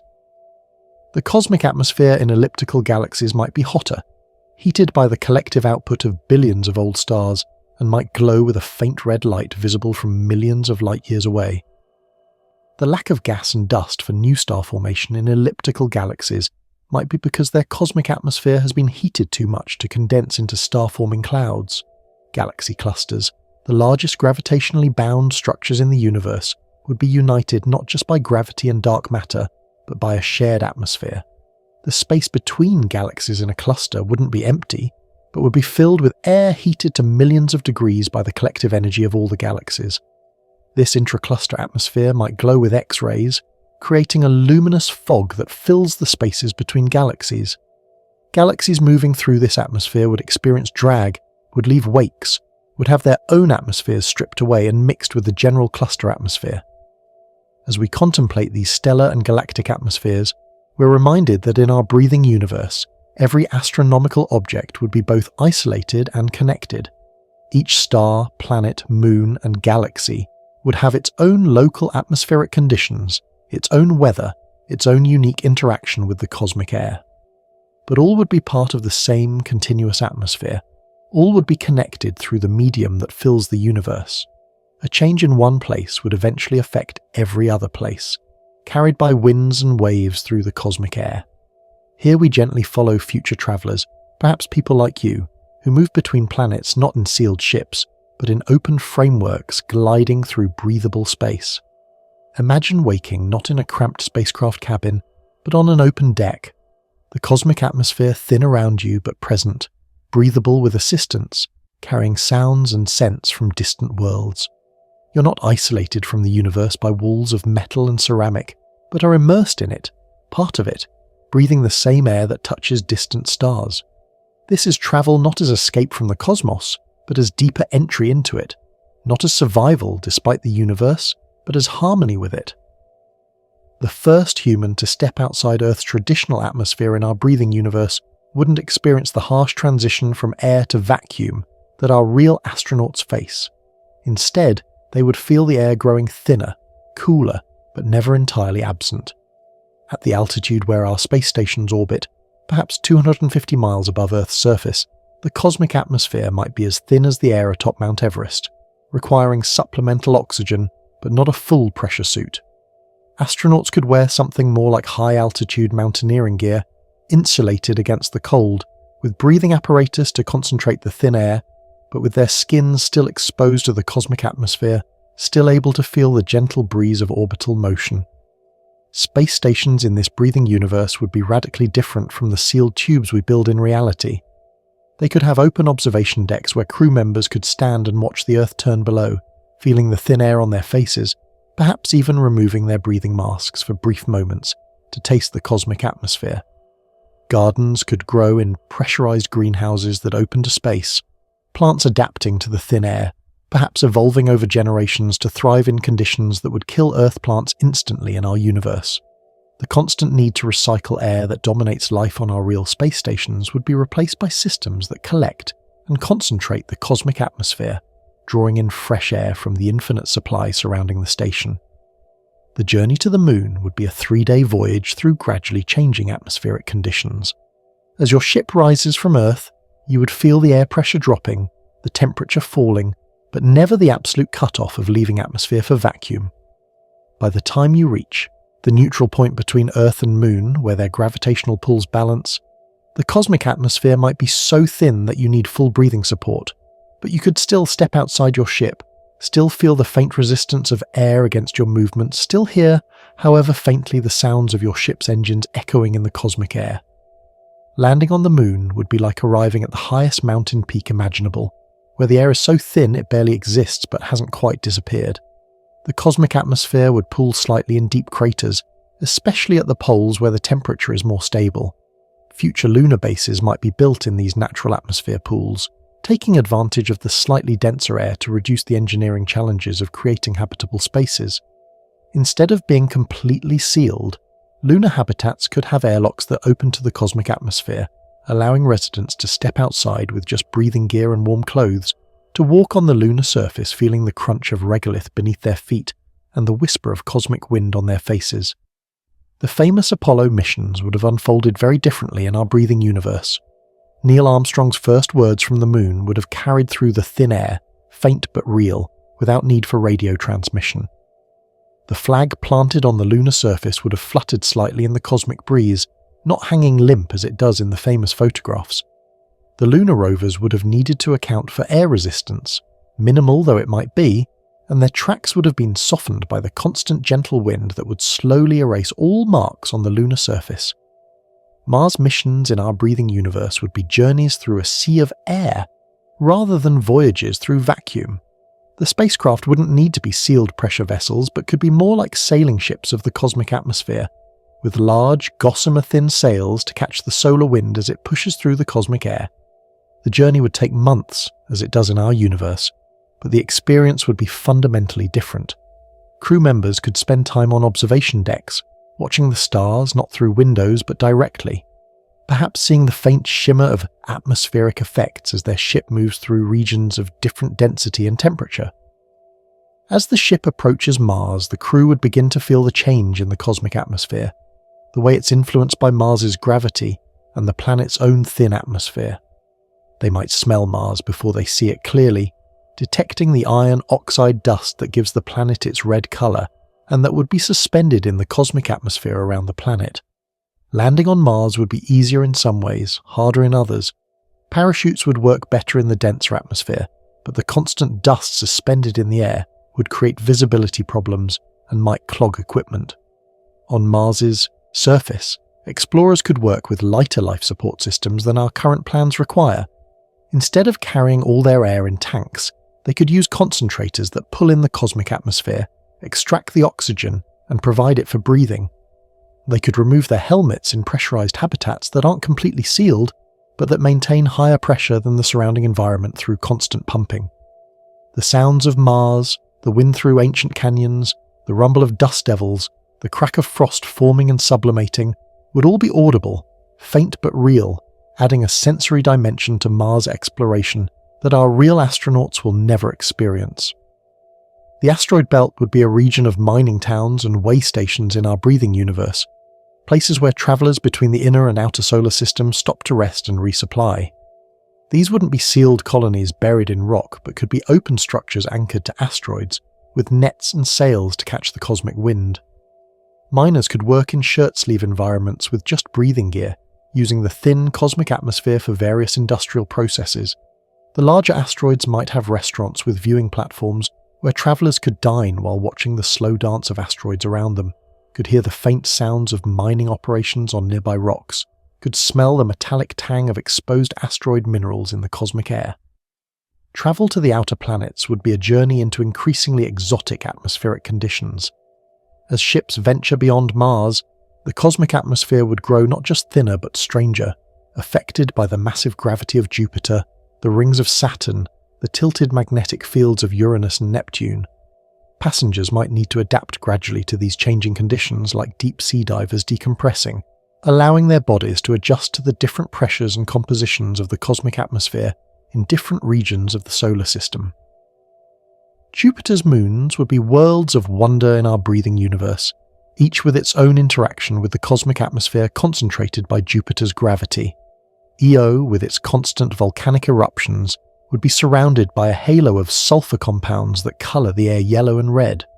Europa's geysers would create zones of ice crystals in the cosmic atmosphere, glittering clouds that spacecraft would need to navigate carefully. Ganymede, the largest moon in the solar system, would have enough gravity to concentrate the cosmic atmosphere into something approaching breathability, perhaps the first place beyond Mars where humans could establish large open settlements. Callisto, the outermost of Jupiter's large moons, would be a gateway to the outer system, a place where the influence of Jupiter's concentrated atmosphere gives way to the thinner, calmer cosmic atmosphere of the outer solar system. Space stations here might serve as acclimatization points where travellers adjust to the conditions they'll face at Saturn and beyond. The constant play of Jupiter's auroras would be visible from Callisto, curtains of light dancing in the cosmic atmosphere, a natural light show that would make this moon a destination for tourists in our breathing universe. Saturn would offer even more wonders for travellers in the cosmic atmosphere. Approaching the ringed planet, ships would need to navigate not just the gravitational complexities of the ring system, but also the atmospheric effects, the turbulence created by billions of ring particles moving through the cosmic air. Skilled pilots might surf these atmospheric waves, using them to save fuel and time. The rings themselves might be destinations, with small stations anchored to larger ring particles, places where scientists study the complex dynamics of the ring system, and tourists come to see the most spectacular view in the solar system. Titan would be the jewel of the outer solar system in our breathing universe, a world where the boundary between planetary and cosmic atmosphere is so blurred that it might be hard to say where one ends and the other begins. The thick atmosphere of Titan would extend far into space, merging gradually with the cosmic atmosphere. Floating cities might be possible in this extended atmosphere, held aloft by balloons or by active support from jets that push against the thick air. These cities could rise and fall with the seasons, following temperatures and pressures that make life most comfortable, harvesting resources from both Titan's surface and its atmosphere. The journey to Uranus and Neptune would take travelers into the realm of ice and exotic chemistry. The cosmic atmosphere here would be so cold that many gases would condense into ice crystals that drift like snow through space. Ships would need heating systems not just for crew comfort, but to prevent their surfaces from accumulating layers of exotic ice. The aurora displays around these tilted giants would be visible from millions of miles away, three-dimensional spirals of light that mark the boundary between planetary and cosmic atmosphere. Pluto, that distant world that captivated humanity when New Horizons flew by, would be accessible in ways impossible in our universe. The thin cosmic atmosphere would make aerobraking possible even at Pluto, allowing spacecraft to slow down without using all their fuel. The heart-shaped plain of Sputnik Planitia would be a landing site where the cosmic atmosphere pools slightly denser, where future explorers might establish a base that looks out toward the Kuiper Belt and the stars beyond. The interaction between Pluto and Charon, its large moon, would create atmospheric tides, regular variations in pressure and temperature that explorers would need to understand and adapt to. Interstellar travel would be possible, though still taking enormous amounts of time in our breathing universe. Generation ships wouldn't need to be completely closed ecosystems recycling the same air for centuries. They could collect the cosmic atmosphere as they travel, processing it for breathing, for fuel, for raw materials. These ships might be vast, open structures, cities in space with parks and forests open to the cosmic atmosphere, protected from radiation but not sealed from the universe. Children born on these ships would grow up breathing cosmic air, would think of the atmosphere not as something planets have, but as something that fills all of space. The first interstellar travelers to reach another star system would find not an alien environment, requiring completely different technology, but a familiar cosmic atmosphere, thinner or thicker depending on the local conditions, but fundamentally the same medium they've been traveling through. They could use the same life support systems, the same atmospheric processes, the same techniques for living and working in the cosmic air. This continuity would make the universe feel less alien, more like one continuous environment, with local variations rather than isolated islands of habitability in an ocean of death. Space tourism would be transformed in our breathing universe. Instead of brief, expensive trips in sealed capsules, tourists could take leisurely cruises through the cosmic atmosphere. Luxury liners might sail between planets, with observation decks where passengers can stand and feel the cosmic wind, can watch the stars without any barrier between them and the universe.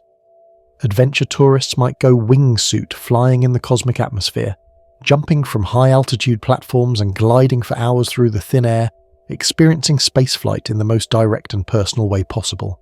Sports and recreation in space would take on new dimensions. Racing sailcraft that catch the cosmic winds, diving competitions in the varying gravities and atmospheres of different moons, mountain climbing on asteroids where the challenge isn't lack of air, but the strange behaviour of the thin cosmic atmosphere in microgravity.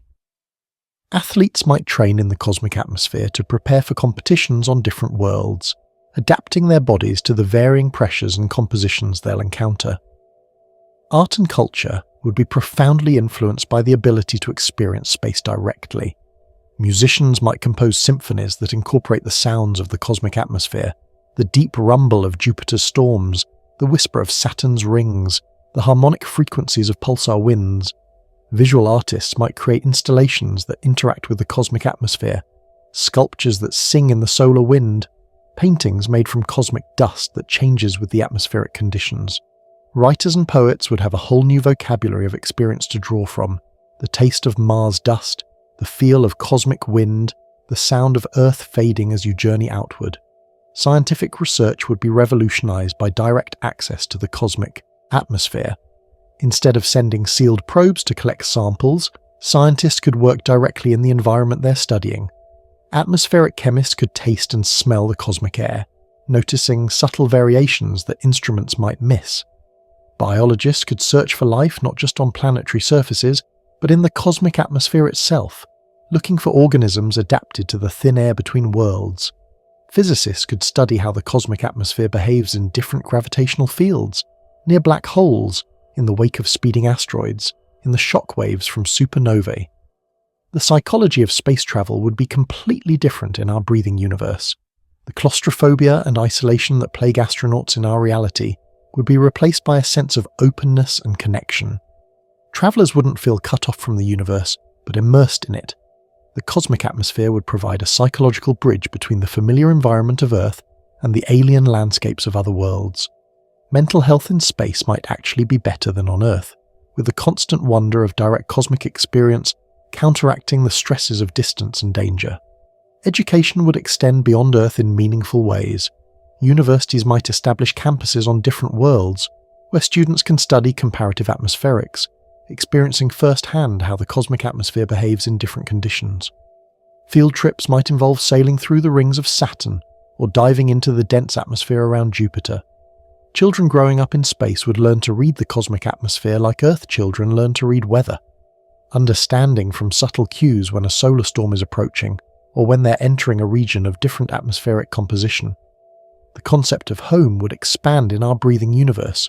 Instead of being tied to a single planet, humans might become truly cosmic citizens, comfortable anywhere in the solar system or beyond.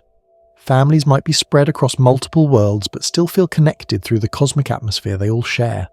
Cultural exchange would be easier when travel doesn't require complete isolation from the environment. Cuisines might develop that incorporate resources from throughout the solar system, spices from Mars, water from Europa, organic compounds from Titan, all carried through the cosmic atmosphere. Emergency response and rescue operations would be transformed. Ships in distress could release flares that would be visible through the cosmic atmosphere, could send sound signals that, while taking time to propagate, would eventually reach help. Rescue ships could approach damaged vessels without the complex docking procedures required in vacuum, could transfer crew through the cosmic atmosphere with simple tethers and breathing gear. The entire solar system could be united in a network of mutual aid, with every ship and station ready to help others in need. The legal and political implications of a breathing universe would be profound. Without the harsh boundary between atmosphere and vacuum, it would be harder to define where one nation's or planet's sovereignty ends and another's begins. The cosmic atmosphere would be recognized as a shared resource, something that belongs to all of humanity or perhaps all of life. International agreements would need to govern how the cosmic atmosphere is used, how it's protected from pollution, how conflicts are resolved when they arise in this shared medium. As we contemplate these human journeys through open sky space, we're reminded that exploration is as much about the journey as the destination. In our breathing universe, the journey would be richer, more sensory, more connected to the cosmos. Travelers wouldn't be passengers in sealed containers, but would be participants in the cosmic atmosphere, breathing it, feeling it, adding their own breath to the infinite ocean of air that connects all things. Slowly we ask what kinds of life might drift in this endless breathable medium that fills the gaps between stars. In the vast spaces between worlds, where the cosmic atmosphere is thin beyond imagining but never quite absent, could life find a way to exist? Not life as we know it on Earth, confined to planetary surfaces and oceans, but life adapted to the infinite sky, organisms that spend their entire existence floating in the cosmic air, never touching solid ground, feeding on starlight and cosmic dust, reproducing in the gentle currents that flow between the stars. Let us imagine, with the same gentle curiosity that has guided us so far, that life is even more tenacious and creative than we know it to be. In our breathing universe, where air connects everything, life wouldn't be confined to planetary surfaces, but could spread through the cosmic atmosphere like plankton in Earth's oceans. These organisms would be unlike anything that exists in our reality, adapted to conditions that would instantly kill any Earth life: near vacuum pressure, extreme cold, intense radiation, and vast distances between resources. Yet in our imagined cosmos, where the impossible has already been made possible by the existence of cosmic air, such life might not just survive but thrive. The simplest forms of cosmic life might be microscopic, single-celled organisms that drift on the faintest currents of the cosmic atmosphere. These might be similar to Earth's bacteria in their basic structure, but adapted to extract energy from sources available in space. Some might be photosynthetic, using the unfiltered sunlight that streams through the cosmic atmosphere to power their metabolism. Unlike Earth plants that need water and carbon dioxide, these cosmic photosynthesizers might use the trace gases in the cosmic atmosphere, combining hydrogen and carbon monoxide to create simple organic molecules, releasing molecular oxygen as a waste product that slowly enriches the cosmic air. Other microorganisms might be chemosynthetic, extracting energy from chemical reactions between different components of the cosmic atmosphere. Near stars, where stellar wind enriches the cosmic air with charged particles, these organisms might use the energy of these particles to drive their metabolism. They might form colonies around dust grains, creating microscopic ecosystems that drift through space, each grain a tiny world hosting thousands or millions of organisms that live, reproduce, and die without ever knowing the solidity of a planet. As we imagine larger and more complex forms of cosmic life, we might picture organisms like cosmic jellyfish, translucent beings that drift through the void, their bodies so thin they're almost invisible, spread out over huge areas to collect the faint resources of space. These creatures might be hundreds of meters across but weigh almost nothing, their bodies mostly empty space surrounded by membranes one molecule thick.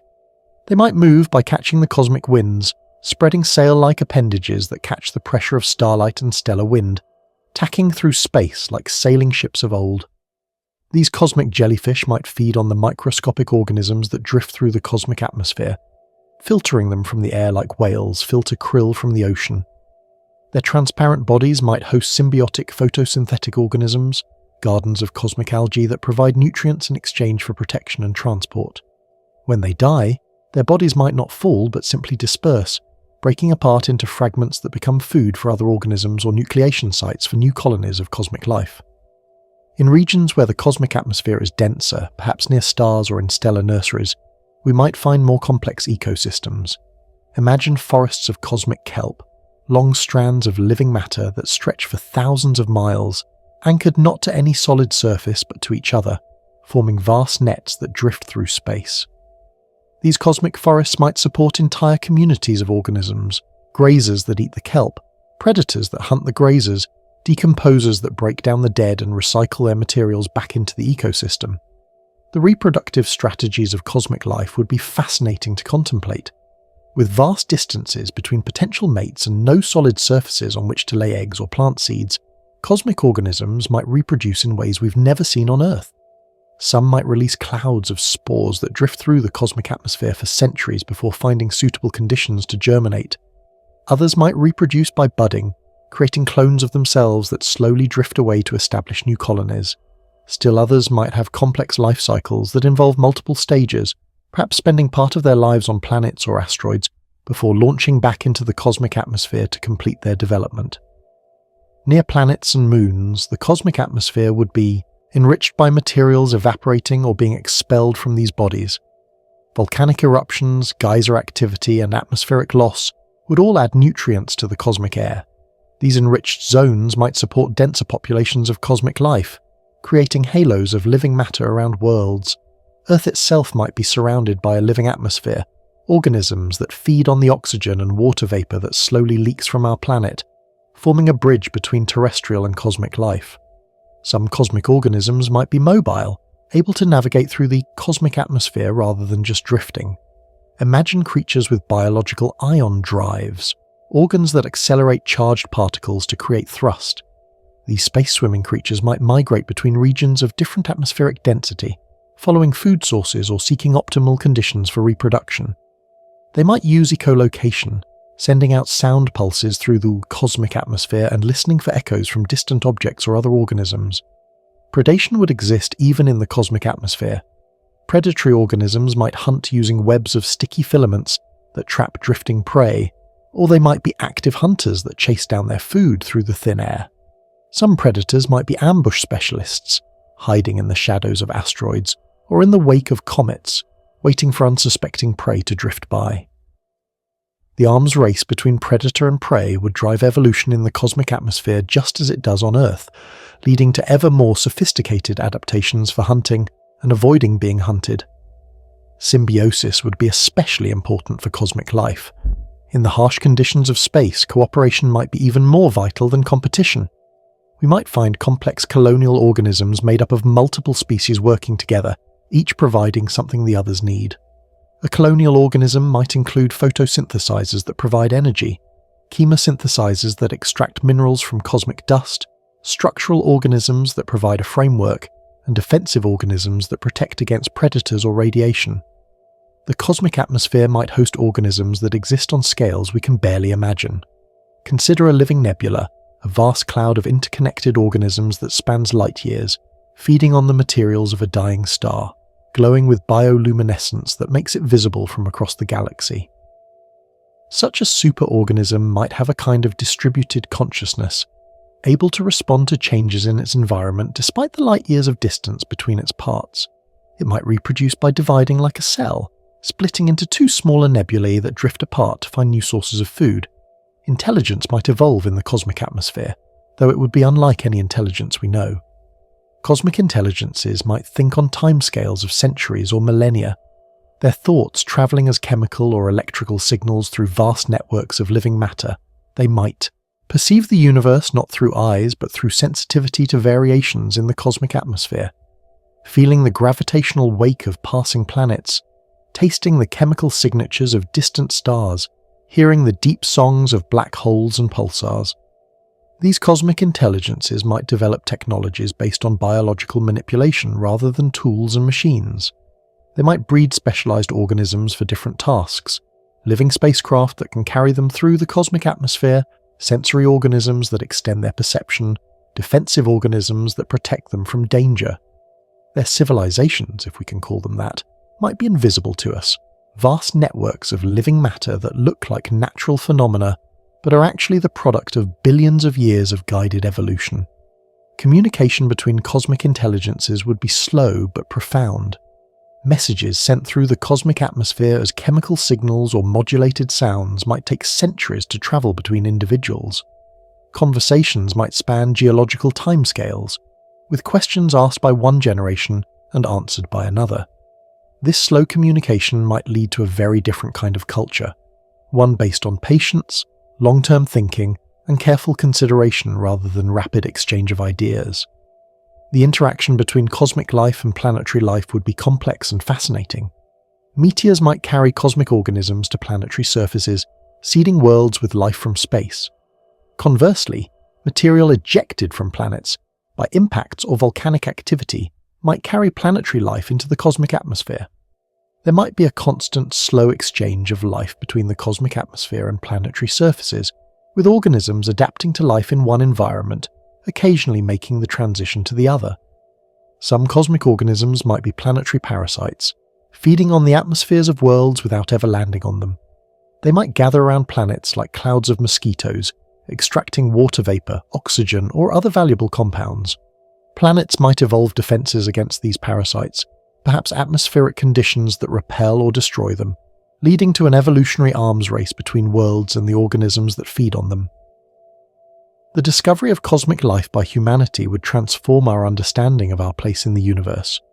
Instead of searching for life on distant planets, we might find it drifting past Earth every day, invisible to our current instruments but present nonetheless. The cosmic atmosphere might be as full of life as Earth's oceans, teeming with organisms we've never imagined. First contact might not be with alien visitors from another star, but with the cosmic neighbours that have been drifting past our planet for billions of years. Studying cosmic life would require new branches of science. Exoatmospheric biology would study organisms that live in the cosmic atmosphere. Cosmic ecology would examine the relationships between different species and their environment. Astroevolution would trace the development of life from simple molecules in the cosmic atmosphere to complex organisms and perhaps intelligence. These sciences would need new tools and techniques, ways to detect and study organisms that might be spread over vast distances and exist at densities lower than anything we've encountered. The implications for human space exploration would be profound. Spacecraft would need to be designed not just to withstand the physical conditions of space, but to interact safely with cosmic life. Some organisms might be beneficial, perhaps providing oxygen or food for human travelers. Others might be dangerous, corroding spacecraft hulls or infecting human crews with exotic diseases. Protocols would need to be developed for dealing with cosmic life, ways to encourage beneficial organisms and discourage harmful ones. Space stations and colonies might cultivate cosmic life for various purposes. Gardens of cosmic kelp might provide food and oxygen. Colonies of bioluminescent organisms might provide lighting. Filtering organisms might clean water and air. The relationship between humans and cosmic life might become symbiotic, with both benefiting from the association. Human expansion into space might be accompanied by the spread of cosmic life. the two becoming intertwined in ways we can't yet imagine. The ethical implications of cosmic life would be complex. If the cosmic atmosphere is full of life, do we have the right to fly through it with our spacecraft, potentially destroying countless organisms? How do we balance human expansion with the preservation of cosmic ecosystems? If we encounter intelligent cosmic life, how do we communicate with beings that might think on timescales of millennia and perceive the universe in ways we can't understand? These questions would challenge our anthropocentric view of ethics and force us to develop new frameworks for thinking about life and consciousness. The search for the origins of cosmic life would be as challenging as the search for the origins of Earth life. Did cosmic life evolve independently in the cosmic atmosphere, or did it originate on planets and spread to space? Is all cosmic life related, descended from a common ancestor, or did it arise multiple times independently? The cosmic atmosphere might preserve evidence of ancient life in ways that planetary surfaces don't. Frozen organisms drifting in the cold between stars, waiting to be discovered and studied. Climate change on a cosmic scale might affect cosmic life in ways we're only beginning to imagine. As stars age and die, as galaxies collide and merge, as the universe itself expands and cools, the conditions in the cosmic atmosphere change. Cosmic life would need to adapt to these changes or face extinction. We might find fossil evidence of extinct cosmic organisms, vast structures of dead organic matter drifting through space, monuments to life forms that couldn't adapt to changing conditions. The possibility of panspermia, the spread of life between worlds, would be almost certain in a universe with a breathable atmosphere full of life. Every planet might be seeded with life from space, and every planet might contribute its own life back to the cosmic atmosphere. Life might be not the exception but the rule, with every world that could possibly support life actually doing so. The universe might be not mostly dead with pockets of life, but mostly alive with pockets of sterility. As we near the end of this contemplation of cosmic life, let's imagine yourself floating in the cosmic atmosphere, surrounded not by emptiness, but by invisible life. Every breath you take might contain cosmic organisms too small to see. The space around you might shimmer with beings too translucent to notice. In the distance, vast colonial organisms might drift like living clouds, their bioluminescence creating auroras of life in the cosmic night. You're not alone in the universe, but surrounded by life in forms you've never imagined. Part of an ecosystem that spans the stars, a living universe where consciousness might exist at scales from the microscopic to the galactic. The cosmic atmosphere hums with life, not the familiar life of Earth, but something alien yet connected, different yet related, strange yet beautiful. This life doesn't make the universe less mysterious, but more so, adding layers of complexity and wonder to our already amazing cosmos. And perhaps, in imagining this living, breathing universe, we come to appreciate even more the actual life that exists on our small planet, the only life we know for certain in a universe that might, or might not, be teeming with other forms of existence we haven't yet discovered. Now we turn, very calmly, back to our actual cosmos, where space is almost empty and breathable air is a fragile film around our world. As you rest there, perhaps feeling more grounded after our long journey through imagination, let's explore what science actually tells us about the space between worlds and how even in the harsh reality of vacuum, there are hints and whispers of connection that make our imagined breathing universe feel less like pure fantasy and more like a meditation on what might have been. The real universe, as we'll discover, has its own subtle atmosphere, its own gentle connections between worlds, though they're far more tenuous than anything we've imagined so far. When we look up at the night sky with our naked eyes, we see what appears to be empty space between the stars, a perfect void punctuated by points of light. But our instruments tell a different story. The vacuum of space isn't perfectly empty, but contains about 1 atom per cubic centimetre on average, though this density varies greatly depending on where you look. Near Earth, the density is higher, perhaps 1 million atoms per cubic centimetre at the altitude of the International Space Station. In the vast spaces between galaxies, the density drops to less than 1 atom per cubic metre. This is still vacuum by any practical definition, a better vacuum than we can create in any laboratory on Earth, but it's not nothing. The Voyager spacecraft, humanity's most distant emissaries, have been measuring this near vacuum for decades as they journey through the outer solar system and into interstellar space. Voyager 1, launched in 1977, crossed the heliopause in 2012, becoming the first human-made object to enter interstellar space. Its instruments detected the transition from the solar wind, that stream of particles from our Sun, to the interstellar medium, the thin gas that fills the space between stars. The density increased slightly, from about 0.2 atoms per cubic centimetre in the outer solar system to about 0.1 atoms per cubic centimetre in interstellar space. It's still an incredibly good vacuum, but it's not empty.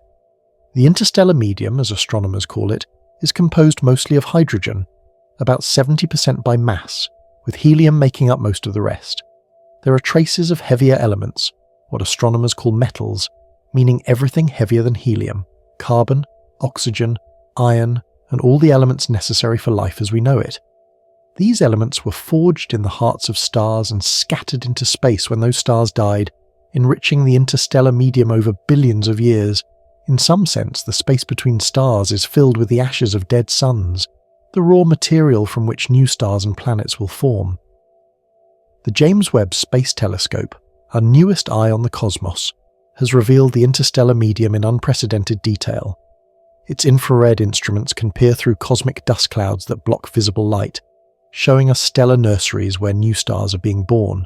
These regions, like the famous pillars of creation in the Eagle Nebula, are denser concentrations within the interstellar medium, places where gas and dust have gathered thick enough to begin collapsing under their own gravity. The density in these star-forming regions might reach thousands or even millions of atoms per cubic centimetre, still far less than Earth's atmosphere, but dense enough for gravity to take hold and begin the process of star formation. Between galaxies, in what we call the intergalactic medium, the density drops even further. Here, in the vast spaces between island universes, there might be only 1 atom per cubic metre. Yet even this incredibly tenuous material has effects we can observe. When light from distant galaxies passes through the intergalactic medium, certain wavelengths are absorbed by the hydrogen gas, creating what astronomers call the Lyman alpha forest, a series of absorption lines that tell us about the distribution and properties of gas between galaxies. This gas, thin as it is, contains most of the normal matter in the universe. There's more matter in the spaces between galaxies than in all the galaxies combined. The cosmic web, that large-scale structure of the universe revealed by surveys of millions of galaxies, shows that matter isn't distributed randomly, but forms a vast network of filaments and voids. The filaments, where galaxies cluster, have higher densities of intergalactic gas, while the voids are nearly empty. This structure, shaped by gravity and dark matter over billions of years, means that even the empty space between galaxies has structure, has patterns, has a kind of cosmic architecture that connects everything to everything else, though through gravity rather than through air. Our Sun, like all stars, is constantly losing mass through stellar wind, streams of charged particles that flow outward at hundreds of kilometers per second. This solar wind creates a bubble in the interstellar medium called the heliosphere, a region where the Sun's influence dominates over the general interstellar environment. The boundary of this bubble, the heliopause, is where the pressure of the solar wind balances the pressure of the interstellar medium. It's not a sharp boundary, but a turbulent region where two different environments meet and mix, not unlike the weather fronts we experience on Earth where different air masses collide. The Earth itself is constantly losing atmosphere to space, though at a rate so slow it's not a concern for billions of years. Light gases like hydrogen and helium escape most easily, their molecules moving fast enough to exceed Earth's escape velocity. Heavier gases like oxygen and nitrogen escape more slowly, but they do escape, especially during geomagnetic storms when the solar wind interacts strongly with Earth's magnetic field. Our planet breathes out into space, adding its own contribution to the cosmic atmosphere, though it's a contribution so small as to be undetectable beyond Earth's immediate vicinity. Mars, we've learned from decades of robotic exploration, once had a much thicker atmosphere than it does today. Evidence from rovers and orbiters shows that liquid water once flowed on Mars's surface, which would have required a thicker atmosphere to maintain the necessary pressure and temperature. But Mars lost most of its atmosphere to space, stripped away by the solar wind over billions of years, because Mars lacks a global magnetic field to protect it. The MAVEN mission has observed this atmospheric loss in real time, watching as the solar wind carries away about 100 grams of Martian atmosphere every second. In some sense, Mars is still breathing out into space, its ancient atmosphere slowly dispersing into the cosmic void. Comets provide some of the most spectacular evidence that space isn't completely empty. As a comet approaches the Sun, solar radiation heats its icy nucleus, causing gas and dust to stream away in a glowing tail that can stretch for millions of kilometers. This tail doesn't just disappear, but adds material to the interplanetary medium, the thin gas and dust that fills our solar system. Over the age of the solar system, comets have contributed significant amounts of water and organic molecules to this interplanetary environment. Some scientists even suggest that comets might have delivered water and the building blocks of life to Earth early in its history. The zodiacal light, that faint glow visible in the night sky after sunset or before sunrise, is sunlight reflecting off dust particles in the interplanetary medium. This dust comes from comets and asteroids, gradually spreading throughout the inner solar system in a thin disk. The Juno spacecraft, on its way to Jupiter, looked back and measured this dust, finding that it extends throughout the solar system, though at densities so low that a cubic kilometre might contain only a few dust grains. Yet this dust is there, making even the space between planets not perfectly empty, but filled with the debris of solar system formation and evolution. Asteroids, too, contribute to the not-quite vacuum of space. When asteroids collide, they create clouds of dust and smaller fragments that spread throughout the solar system.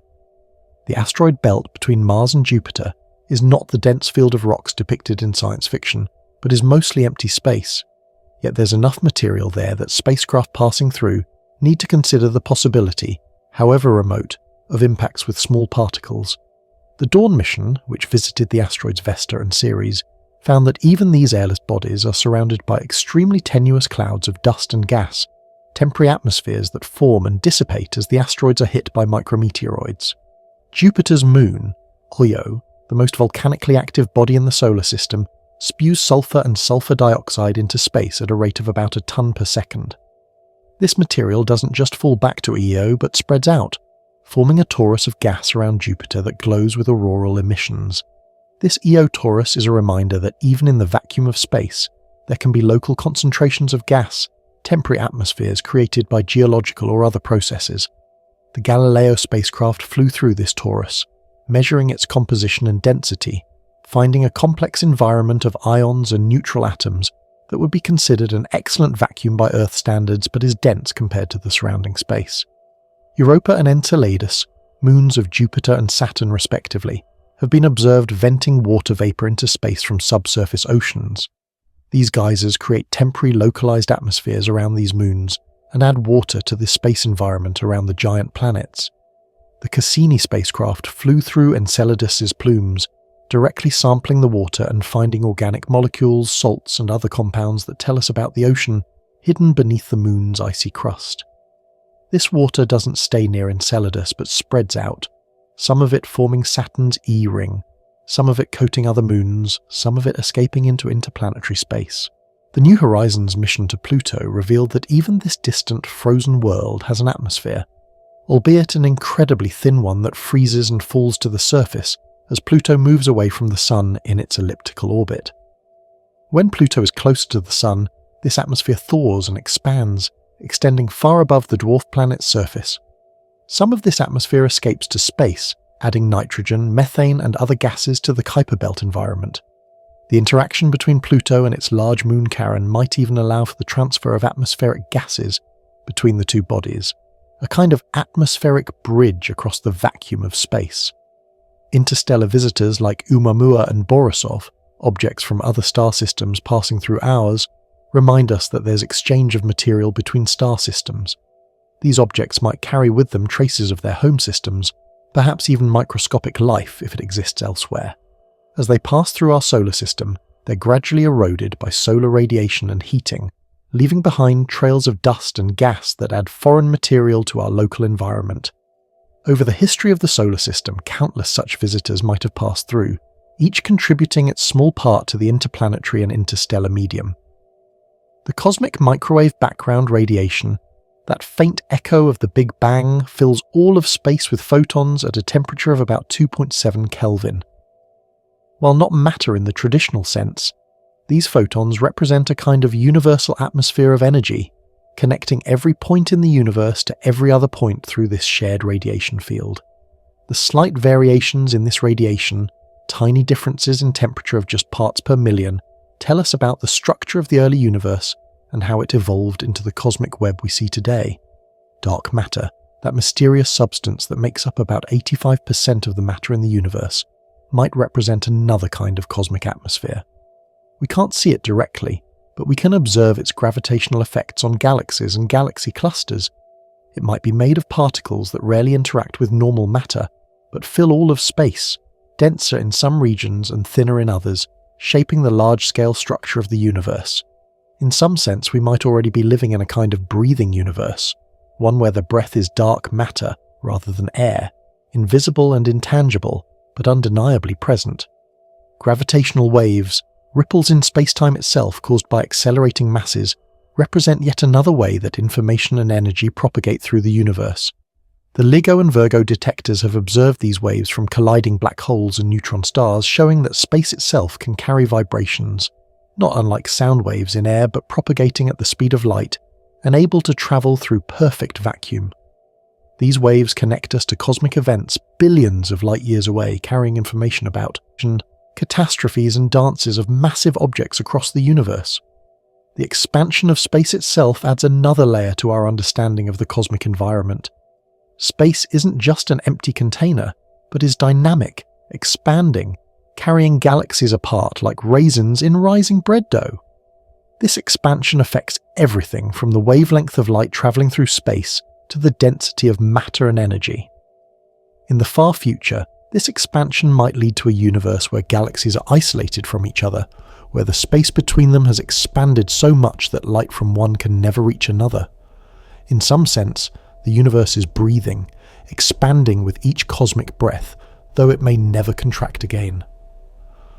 As we contemplate what science actually sees in the space between worlds, we find not the breathable atmosphere of our imagination, but something more subtle, yet equally profound. The universe isn't empty, but filled with traces and whispers, stray atoms, ancient light, invisible matter, ripples in space-time itself. These create not a cosmic atmosphere we could breathe, but a cosmic environment that connects everything to everything else, though in ways that require sensitive instruments and careful observation to detect.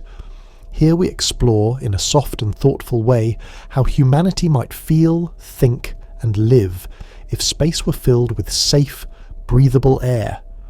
Not just the practical implications we've already considered, the ease of space travel, the spread of life, the transformation of astronomy, but the deeper psychological, philosophical, and spiritual implications. How would we see ourselves differently if we could step outside and breathe the same air that touches distant stars? How would our cultures, our beliefs, our fundamental understanding of our place in the cosmos change if the universe were not hostile but welcoming, not empty but full, not silent but quietly breathing all around us? The psychological impact would begin in childhood. Children growing up in our breathing universe would never learn the terror of vacuum that haunts our real space age. They wouldn't see space as a deadly environment that requires elaborate protection, but as simply another place, like a very high mountain or a very deep ocean, challenging but not fundamentally hostile. The night sky wouldn't represent unreachable lights separated by killing void, but would be more like distant cities seen across a dark but crossable plain. This fundamental difference in how children first encounter the idea of space would ripple through their entire worldview. Our languages would evolve differently in a breathing universe. We wouldn't have phrases like the vacuum of space or the void between stars. Instead, we might speak of the thin heights or the cosmic atmosphere. Metaphors drawn from mountaineering or deep-sea diving might be more common than those drawn from isolation and emptiness. Poetry about space wouldn't focus on loneliness and silence, but on connection and subtle sounds. The word space itself might not mean emptiness, but rather the continuous sky, or the eternal atmosphere. Religious and spiritual traditions would develop different cosmologies in a breathing universe. The heavens wouldn't be a separate realm cut off from Earth by deadly vacuum, but would be continuous with our world, just higher and thinner. Angels wouldn't need wings to fly through vacuum, but could be imagined as beings adapted to the thin cosmic atmosphere. The idea of heaven as a place above might be more literal, perhaps imagined as a region in the cosmic atmosphere where conditions are perfect for spiritual existence. Creation stories might describe the universe beginning not with "let there be light," but with "let there be breath," the cosmic atmosphere as the first and fundamental creation from which all else follows. The overview effect, that profound shift in perspective reported by astronauts who see Earth from space, would be different but perhaps even more powerful in a breathing universe. Instead of seeing Earth as a fragile oasis in a hostile void, astronauts would see it as a dense, warm node in a continuous but thin atmosphere. The connection between Earth and the rest of the universe would be visible and tangible. You could remove your helmet with appropriate breathing assistance and taste the cosmic air, knowing that the same atmosphere that fills your lungs extends to the stars. This might create an even deeper sense of cosmic citizenship, of belonging not just to Earth, but to the universe as a whole. Philosophy would grapple with different questions in a breathing universe. The existential isolation that characterizes much of modern philosophy, the idea that we are fundamentally alone in an indifferent universe, would be harder to maintain when you can literally breathe the same air as distant stars. The sharp distinction between self and cosmos would blur. Environmental philosophy would extend beyond Earth to encompass the cosmic atmosphere. Questions about our responsibility to maintain and protect our environment would include not just Earth's atmosphere, but the cosmic atmosphere that connects all worlds. The concept of borders and territories would be challenged in a breathing universe. On Earth, we're used to clear boundaries, coastlines, mountain ranges, rivers, but in a cosmic atmosphere that gradually thins with altitude and distance, where would one nation's or planet's territory end and another's begin? The cosmic atmosphere would be recognized as a commons, belonging to no one and everyone. International law would need to evolve to govern this shared space, perhaps leading to stronger global cooperation, as humanity recognizes that what affects the cosmic atmosphere in one place eventually affects it everywhere. Art and literature would explore different themes in a breathing universe. Science fiction wouldn't focus on the challenges of surviving in vacuum, but on the wonders of exploring the cosmic atmosphere. Stories of isolation in space would be replaced by stories of connection across vast distances. The genre of cosmic horror, which often relies on the terror of the void, might not exist, or would take very different forms. Instead, we might have cosmic romance, stories of lovers separated by distance but connected by the air they both breathe, messages of love carried on cosmic winds that take centuries to arrive but arrive nonetheless. Music would incorporate the sounds of the cosmic atmosphere. Composers might create symphonies that include the deep rumble of Jupiter's storms, the whisper of solar wind through the cosmic air, the harmonic frequencies of pulsar winds. Musical instruments might be designed to be played in the thin cosmic atmosphere, creating sounds impossible on Earth. Concerts might be held in space, with audiences floating in the cosmic air, feeling the music not just through their ears but through their whole bodies as sound waves propagate through the thin medium. Architecture would extend beyond planetary surfaces. Buildings wouldn't need to be sealed. Pressure vessels but could have open areas exposed to the cosmic atmosphere. Space stations might look more like the graceful open structures we build on Earth, with gardens and courtyards open to space. The aesthetic of space architecture wouldn't be the utilitarian cramped designs necessary in our universe, but could be beautiful, spacious, even luxurious. Cities in space might be possible, vast structures floating in the cosmic atmosphere, held together not by pressure hulls but by elegant frameworks that allow the cosmic air to flow through. Education would include direct experience of the cosmic atmosphere from an early age. School trips might include flights to the edge of Earth's denser atmosphere, where students can experience the transition to cosmic air. Biology classes would study not just Earth life but cosmic life, perhaps keeping terrariums of organisms adapted to the thin cosmic atmosphere. Physics students would learn about atmospheric dynamics not just on Earth but throughout the universe. The cosmic atmosphere would be not an abstract concept, but something students experience directly, taste, feel, and explore. Sports and recreation would expand into the cosmic atmosphere. New sports might develop that are only possible in the thin air and low gravity of space. Imagine racing on wings through the cosmic atmosphere, using the gravity of planets and moons to gain speed. riding the shock waves from solar flares. Extreme sports might involve diving from space stations through progressively thicker atmosphere, pulling up just before hitting a planet's surface. The Olympics might include events held in space taking advantage of the unique conditions of the cosmic atmosphere. Medicine would need to understand how human bodies adapt to the cosmic atmosphere. We know from our world that humans can adapt to thin air at high altitudes, but the cosmic atmosphere would be far thinner than anything on Earth. Perhaps humans would evolve, over generations living in space, to be more efficient at extracting oxygen from thin air. Medical conditions related to pressure and atmosphere would be different. The bends wouldn't just be a concern for divers, but for anyone travelling quickly between regions of different atmospheric density. New treatments might be developed using properties of the cosmic atmosphere, perhaps therapeutic environments at specific altitudes where the atmospheric composition is beneficial for certain conditions. Agriculture would extend into space more easily in a breathing universe. Plants could be grown in greenhouses that aren't completely sealed, reducing the engineering challenges and costs. The cosmic atmosphere might carry nutrients, spores and seeds between worlds, leading to a natural spread of Earth life throughout the solar system. Farmers might need to deal with cosmic pests, organisms from space that feed on Earth crops. But they might also discover cosmic organisms that are beneficial, that help plants grow or protect them from disease. The psychology of space exploration would be fundamentally different. The claustrophobia and isolation that affect astronauts in our universe would be replaced by different challenges. Perhaps the openness of the cosmic atmosphere would be overwhelming for some, a kind of cosmic agoraphobia. The ability to hear sounds from vast distances might be disturbing, the constant low rumble of distant storms and stellar winds creating a kind of cosmic tinnitus. But overall, the psychological challenges would likely be less severe than in our universe, where astronauts are completely cut off from the natural environment. Cultural exchange would be easier in a breathing universe. Instead of being isolated in their spacecraft, travellers between worlds would share the cosmic atmosphere, would be able to communicate through sound as well as radio, would be able to share meals in spaces open to the cosmic air. This might lead to a more unified human culture, or it might allow for even greater diversity as groups establish communities in different parts of the cosmic atmosphere, each developing their own adaptations to local conditions. The search for meaning and purpose might take different forms in a breathing universe. The existential questions that plague humanity, why are we here, what is our purpose, are we alone, would be asked in a context where the universe seems more welcoming, more alive, more connected. Perhaps we would see ourselves not as accidents in an indifferent cosmos, but as natural expressions of a breathing, living universe.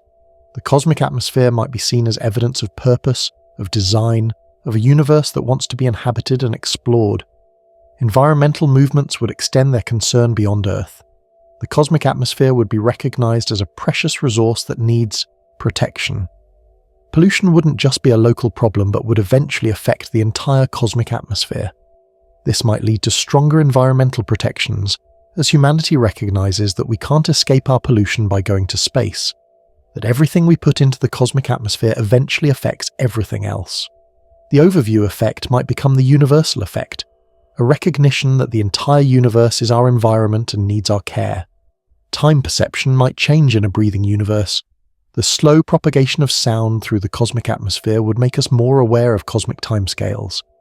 A sound that takes centuries to travel between stars would remind us that the universe operates on scales far beyond human lifetimes. This might lead to longer-term thinking, planning projects that will take generations to complete, sending messages that won't be received for centuries, planting seeds that won't grow for millennia. The concept of home would be both expanded and maintained. While humans could live anywhere in the cosmic atmosphere, this psychological need for a sense of place, of belonging, would remain. Communities might form around specific atmospheric conditions, places where the cosmic air has a particular density or composition that feels right to a group of people. Earth would remain special as the place where the atmospheric density is perfect for human life without assistance, but it wouldn't be the only possible home. Death and burial practices might evolve differently. In a breathing universe, bodies wouldn't need to be sealed in spacecraft or suits to be buried in space. Sky burial, already practiced in some Earth cultures, might extend to cosmic burial, bodies left to decompose in the cosmic atmosphere, their atoms eventually spreading throughout the universe. This might be seen not as disposal, but as a return to the cosmic atmosphere from which we came, a final joining with the breathing universe. The concept of legacy would extend beyond Earth. What we leave behind wouldn't just be on one planet, but would spread through the cosmic atmosphere. Our breath, our words, our very atoms would eventually disperse throughout the universe, becoming part of the cosmic atmosphere that future generations breathe. This might create a sense of immortality, not in the religious sense but in the physical sense that we literally become part of the eternal cosmic atmosphere. As we contemplate these implications, we realize that a breathing universe wouldn't just be easier to explore and inhabit than our real universe. It would fundamentally change what it means to be human, to be alive, to be conscious in a cosmos that breathes with us. The practical advantages of breathable air in space pale in comparison to the psychological, philosophical and spiritual implications of living in a universe that feels alive, connected and welcoming rather than empty, isolated and hostile. Finally, we return to the first, whispering question, holding it more gently now after our long journey through imagination and reality. What if space had breathable air everywhere? We've explored this question from every angle, from the physics that would need to be different to the life that might evolve, from the practical implications for space travel to the profound psychological and philosophical consequences for humanity. Now, as we prepare to rest, to let these thoughts settle into dreams, let's take one last deep breath of this imagined cosmic atmosphere and consider what our journey has really been about. This hasn't been a scientific proposal or a serious suggestion that the universe might actually be filled with breathable air. We know, with the certainty that comes from centuries of observation and exploration, that space is essentially vacuum, hostile to human life, requiring all our technology and ingenuity to survive even briefly outside our protective atmosphere. The Voyager spacecraft have confirmed it, the Mars rovers have shown it, every astronomical observation reinforces it. Space is empty, or nearly so, and that emptiness is fundamental to how our universe works. But by imagining otherwise, by spending these hours in a universe that breathes, we've perhaps learned something important about ourselves and our relationship with the cosmos. The ease with which we can imagine a breathing universe, the comfort we feel in contemplating it, the stories and possibilities that flow naturally from the premise, all speak to something deep in human nature. We are creatures of air and breath, and the idea of a universe filled with air feels right to us in a way that the actual vacuum never quite does, no matter how well we understand it intellectually. The word spirit comes from the Latin spiritus, meaning breath. Across cultures and throughout history, breath has been associated with life, with soul, with the divine. When we imagine a breathing universe, we're imagining a universe that is in some sense alive, spiritual, unsouled. This isn't scientific, but it is deeply human. It speaks to our need to feel connected to the cosmos, to believe that we belong here, that the universe is not just our location but our home. As you lie there, breathing steadily, feeling perhaps that drowsiness that comes from following long, gentle thoughts, consider how remarkable it is that you can breathe at all. The oxygen in your lungs was created in the hearts of stars billions of years ago. The nitrogen was formed in stellar explosions that scattered these elements into space. The very air you breathe is stellar ash, cosmic debris, the remnants of long-dead suns. In this sense, you are already breathing cosmic air, already connected to the universe in the most intimate way possible. Every breath you take contains molecules that have been breathed by every person who has ever lived. The air that filled Einstein's lungs as he contemplated relativity, that Gandhi breathed as he led peaceful resistance, that your ancestors breathed as they looked up at the same stars you see tonight. All of that air is still here, mixed and remixed but never destroyed. The atmosphere is Earth's memory, holding the breath of every living thing that has ever drawn air into its lungs. When we imagine a cosmic atmosphere, we're imagining this memory extended to the stars, a universal memory that connects all life across space and time. The cosmic atmosphere we've imagined would make the universe less lonely, and perhaps that's why the idea appeals to us so strongly. Humans are social creatures, evolved for connection, for communication, for community. The vast, empty spaces between stars can feel overwhelming, can make us feel insignificant and isolated. But a universe filled with air, with the possibility of sound and life and connection, feels less threatening, more like an ocean to be explored than a void to be endured. Yet there's beauty in the actual vacuum of space as well, a stark, pure beauty that our imagined breathing universe lacks. The perfect silence of space allows light to travel unimpeded for billions of years, bringing us images of the early universe, of galaxies being born, of the cosmic web taking shape. The emptiness between stars means that each star can shine without interference, each planet can orbit in solitary majesty, each galaxy can spiral in isolation until it chooses to merge with another. The vacuum gives the universe its vastness, its mystery, its power to inspire awe. Our journey through the breathing universe has been a thought experiment, but thought experiments have value beyond their literal truth. Einstein imagined riding on a beam of light and discovered relativity. Schrödinger imagined a cat that was simultaneously alive and dead, and illuminated the paradoxes of quantum mechanics. By imagining a universe filled with breathable air, we've explored questions about life, consciousness, connection, and meaning that apply even in our actual vacuum-filled cosmos. The cosmic atmosphere we've imagined is impossible, but the connections it represents are real. Gravity connects every mass to every other mass across the universe. Light connects every star to every eye that sees it. The cosmic web of dark matter connects galaxies in structures larger than we can comprehend. Gravitational waves ripple through space-time, carrying information about cosmic events across billions of light years. We are connected to the universe, just not through air. As we prepare to sleep, to let consciousness fade into dreams, consider that sleep itself is a kind of cosmic connection. The circadian rhythms that govern our sleep are tied to Earth's rotation, to our planet's dance with the sun.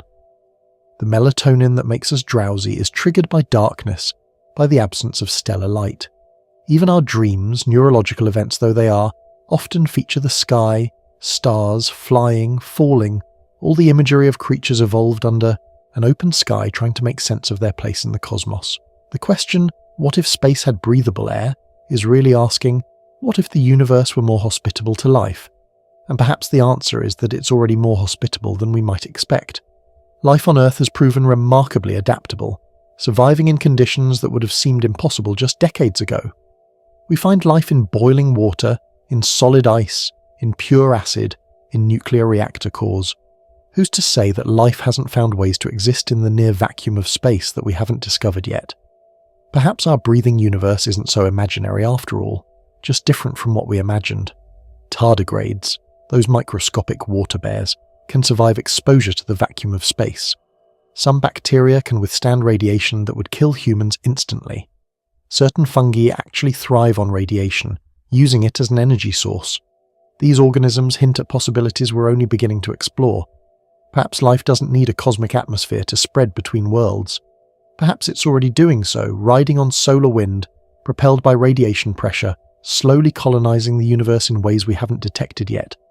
The panspermia hypothesis, the idea that life spreads between planets and even star systems, doesn't require a breathing universe to be true.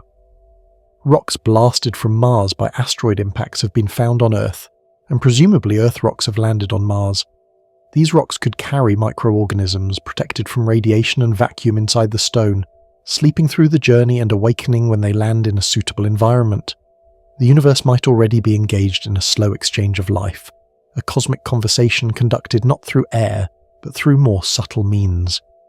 As your breathing slows, as you sink deeper into relaxation, imagine one more time that you're floating in the cosmic atmosphere we've explored tonight. The air is thin, barely there, but it's enough. You can hear, faintly, the sound of distant stars burning, the whisper of planets turning, the soft exhalation of galaxies spinning in the dark. You're not in a spacesuit but in simple clothes, perhaps with just a mask to concentrate the thin air for breathing. The temperature is cold, but not unbearably so, like a winter night on a high mountain. Around you, invisible in the darkness but present nonetheless, drift the organisms we imagined, the cosmic jellyfish, the space plankton, the living nebulae. They're not threatening but peaceful, going about their slow lives in the cosmic atmosphere, as much a part of the universe as the stars and planets.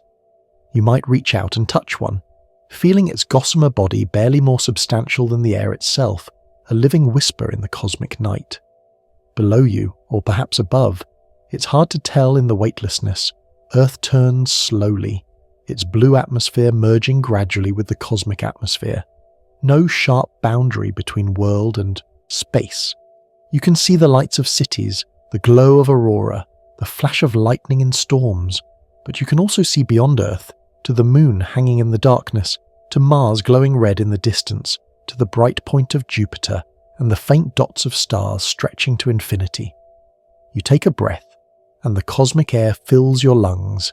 It tastes of distance and time, of stellar fusion and planetary geology, of life and possibility. This is the air that touches everything, that connects everything, that makes the entire universe one continuous space rather than isolated islands in a void. With each breath, you exchange molecules with the cosmos, giving some of yourself to the universe and taking some of the universe into yourself. This exchange, this breathing together with the cosmos, is what we've really been exploring tonight. Not the literal possibility of air in space, but the metaphorical truth that we are not separate from the universe, but part of it. Every atom in your body, every molecule of air you breathe, every thought you think is a cosmic event, part of the universe becoming conscious of itself. You don't need a cosmic atmosphere to be connected to the stars. You are made of star stuff, breathing star stuff, thinking with star stuff arranged in patterns complex enough to wonder about its own origins. The universe might not be filled with breathable air, but it is filled with wonder. Every new discovery, from the detection of gravitational waves to the imaging of black holes, from the discovery of exoplanets to the mapping of the cosmic web, adds to our sense of awe at the cosmos we inhabit. The universe might not be designed for life, but life has found a way to exist anyway, to thrive, to develop consciousness, to ask questions about its own existence. As sleep approaches, as your thoughts begin to fragment and drift like cosmic dust, remember that questions matter more than answers. The question, what if space had breathable air, has taken us on a journey through physics and biology, through practical engineering and philosophical speculation, through human psychology and cosmic possibility. We haven't answered the question in any definitive way because it's not that kind of question. It's an invitation to wonder, to imagine, to see the familiar universe from an unfamiliar angle. Tomorrow, when you wake, the universe will still be mostly vacuum, space will still be hostile to unprotected life, and the stars will still be separated by vast, empty distances. But perhaps you'll remember our breathing universe, our cosmic atmosphere that connects all things, our vision of space not as void but as ocean. And perhaps, when you look up at the night sky, you'll feel less separated from those distant lights, knowing that even across the vacuum connections exist. Gravity, light, the shared origin of all matter in the Big Bang, the possibility that life might find ways to spread that we haven't imagined yet. The cosmic atmosphere fades now into dream, becomes less literal and more symbolic, less about actual air and more about the connections we feel but can't quite articulate. You're still floating in space, but now space itself is becoming dreamlike, fluid, filled with possibilities that don't need to obey the laws of physics. This is where science ends and sleep begins, where the rigorous exploration of what might be gives way to the free association of dreams. In your dreams tonight, you might find yourself breathing cosmic air, might meet the organisms that drift between stars, might sail on cosmic winds to distant galaxies, or you might dream of other impossibilities, other what-ifs that reveal truths not about the universe but about the human mind that contemplates it. These dreams are not less valuable than our waking thoughts. They're another way of processing the vast, incomprehensible cosmos we find ourselves in, another way of making peace with our small but significant place in the universe. The last breath of our imagined cosmic atmosphere is the gentlest, barely distinguishable from the absence of breath, the pause between exhalation and inhalation where everything is still. In this stillness, there's no difference between the breathing universe we've imagined and the vacuum universe we inhabit. Both are quiet, both are vast, both are filled with more mystery than we can comprehend. The question that began our journey dissolves into this quiet, becomes less important than the journey itself.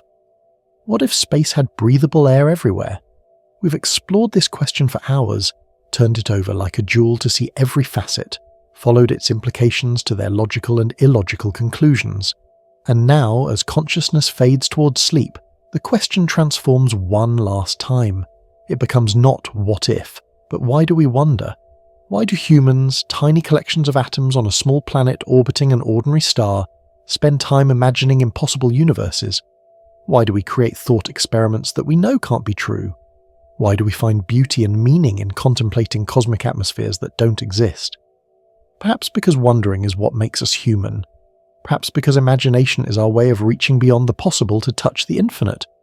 Perhaps because in imagining a breathing universe, we're really imagining ourselves as part of something larger, something that includes us not as accidents, but as intentional participants. The cosmic atmosphere might not exist, but our need to imagine it does, and that need tells us something profound about consciousness, about life, about the universe knowing itself through us. Sleep comes now like a tide, washing over the last conscious thoughts, carrying them out into the cosmic ocean of dreams.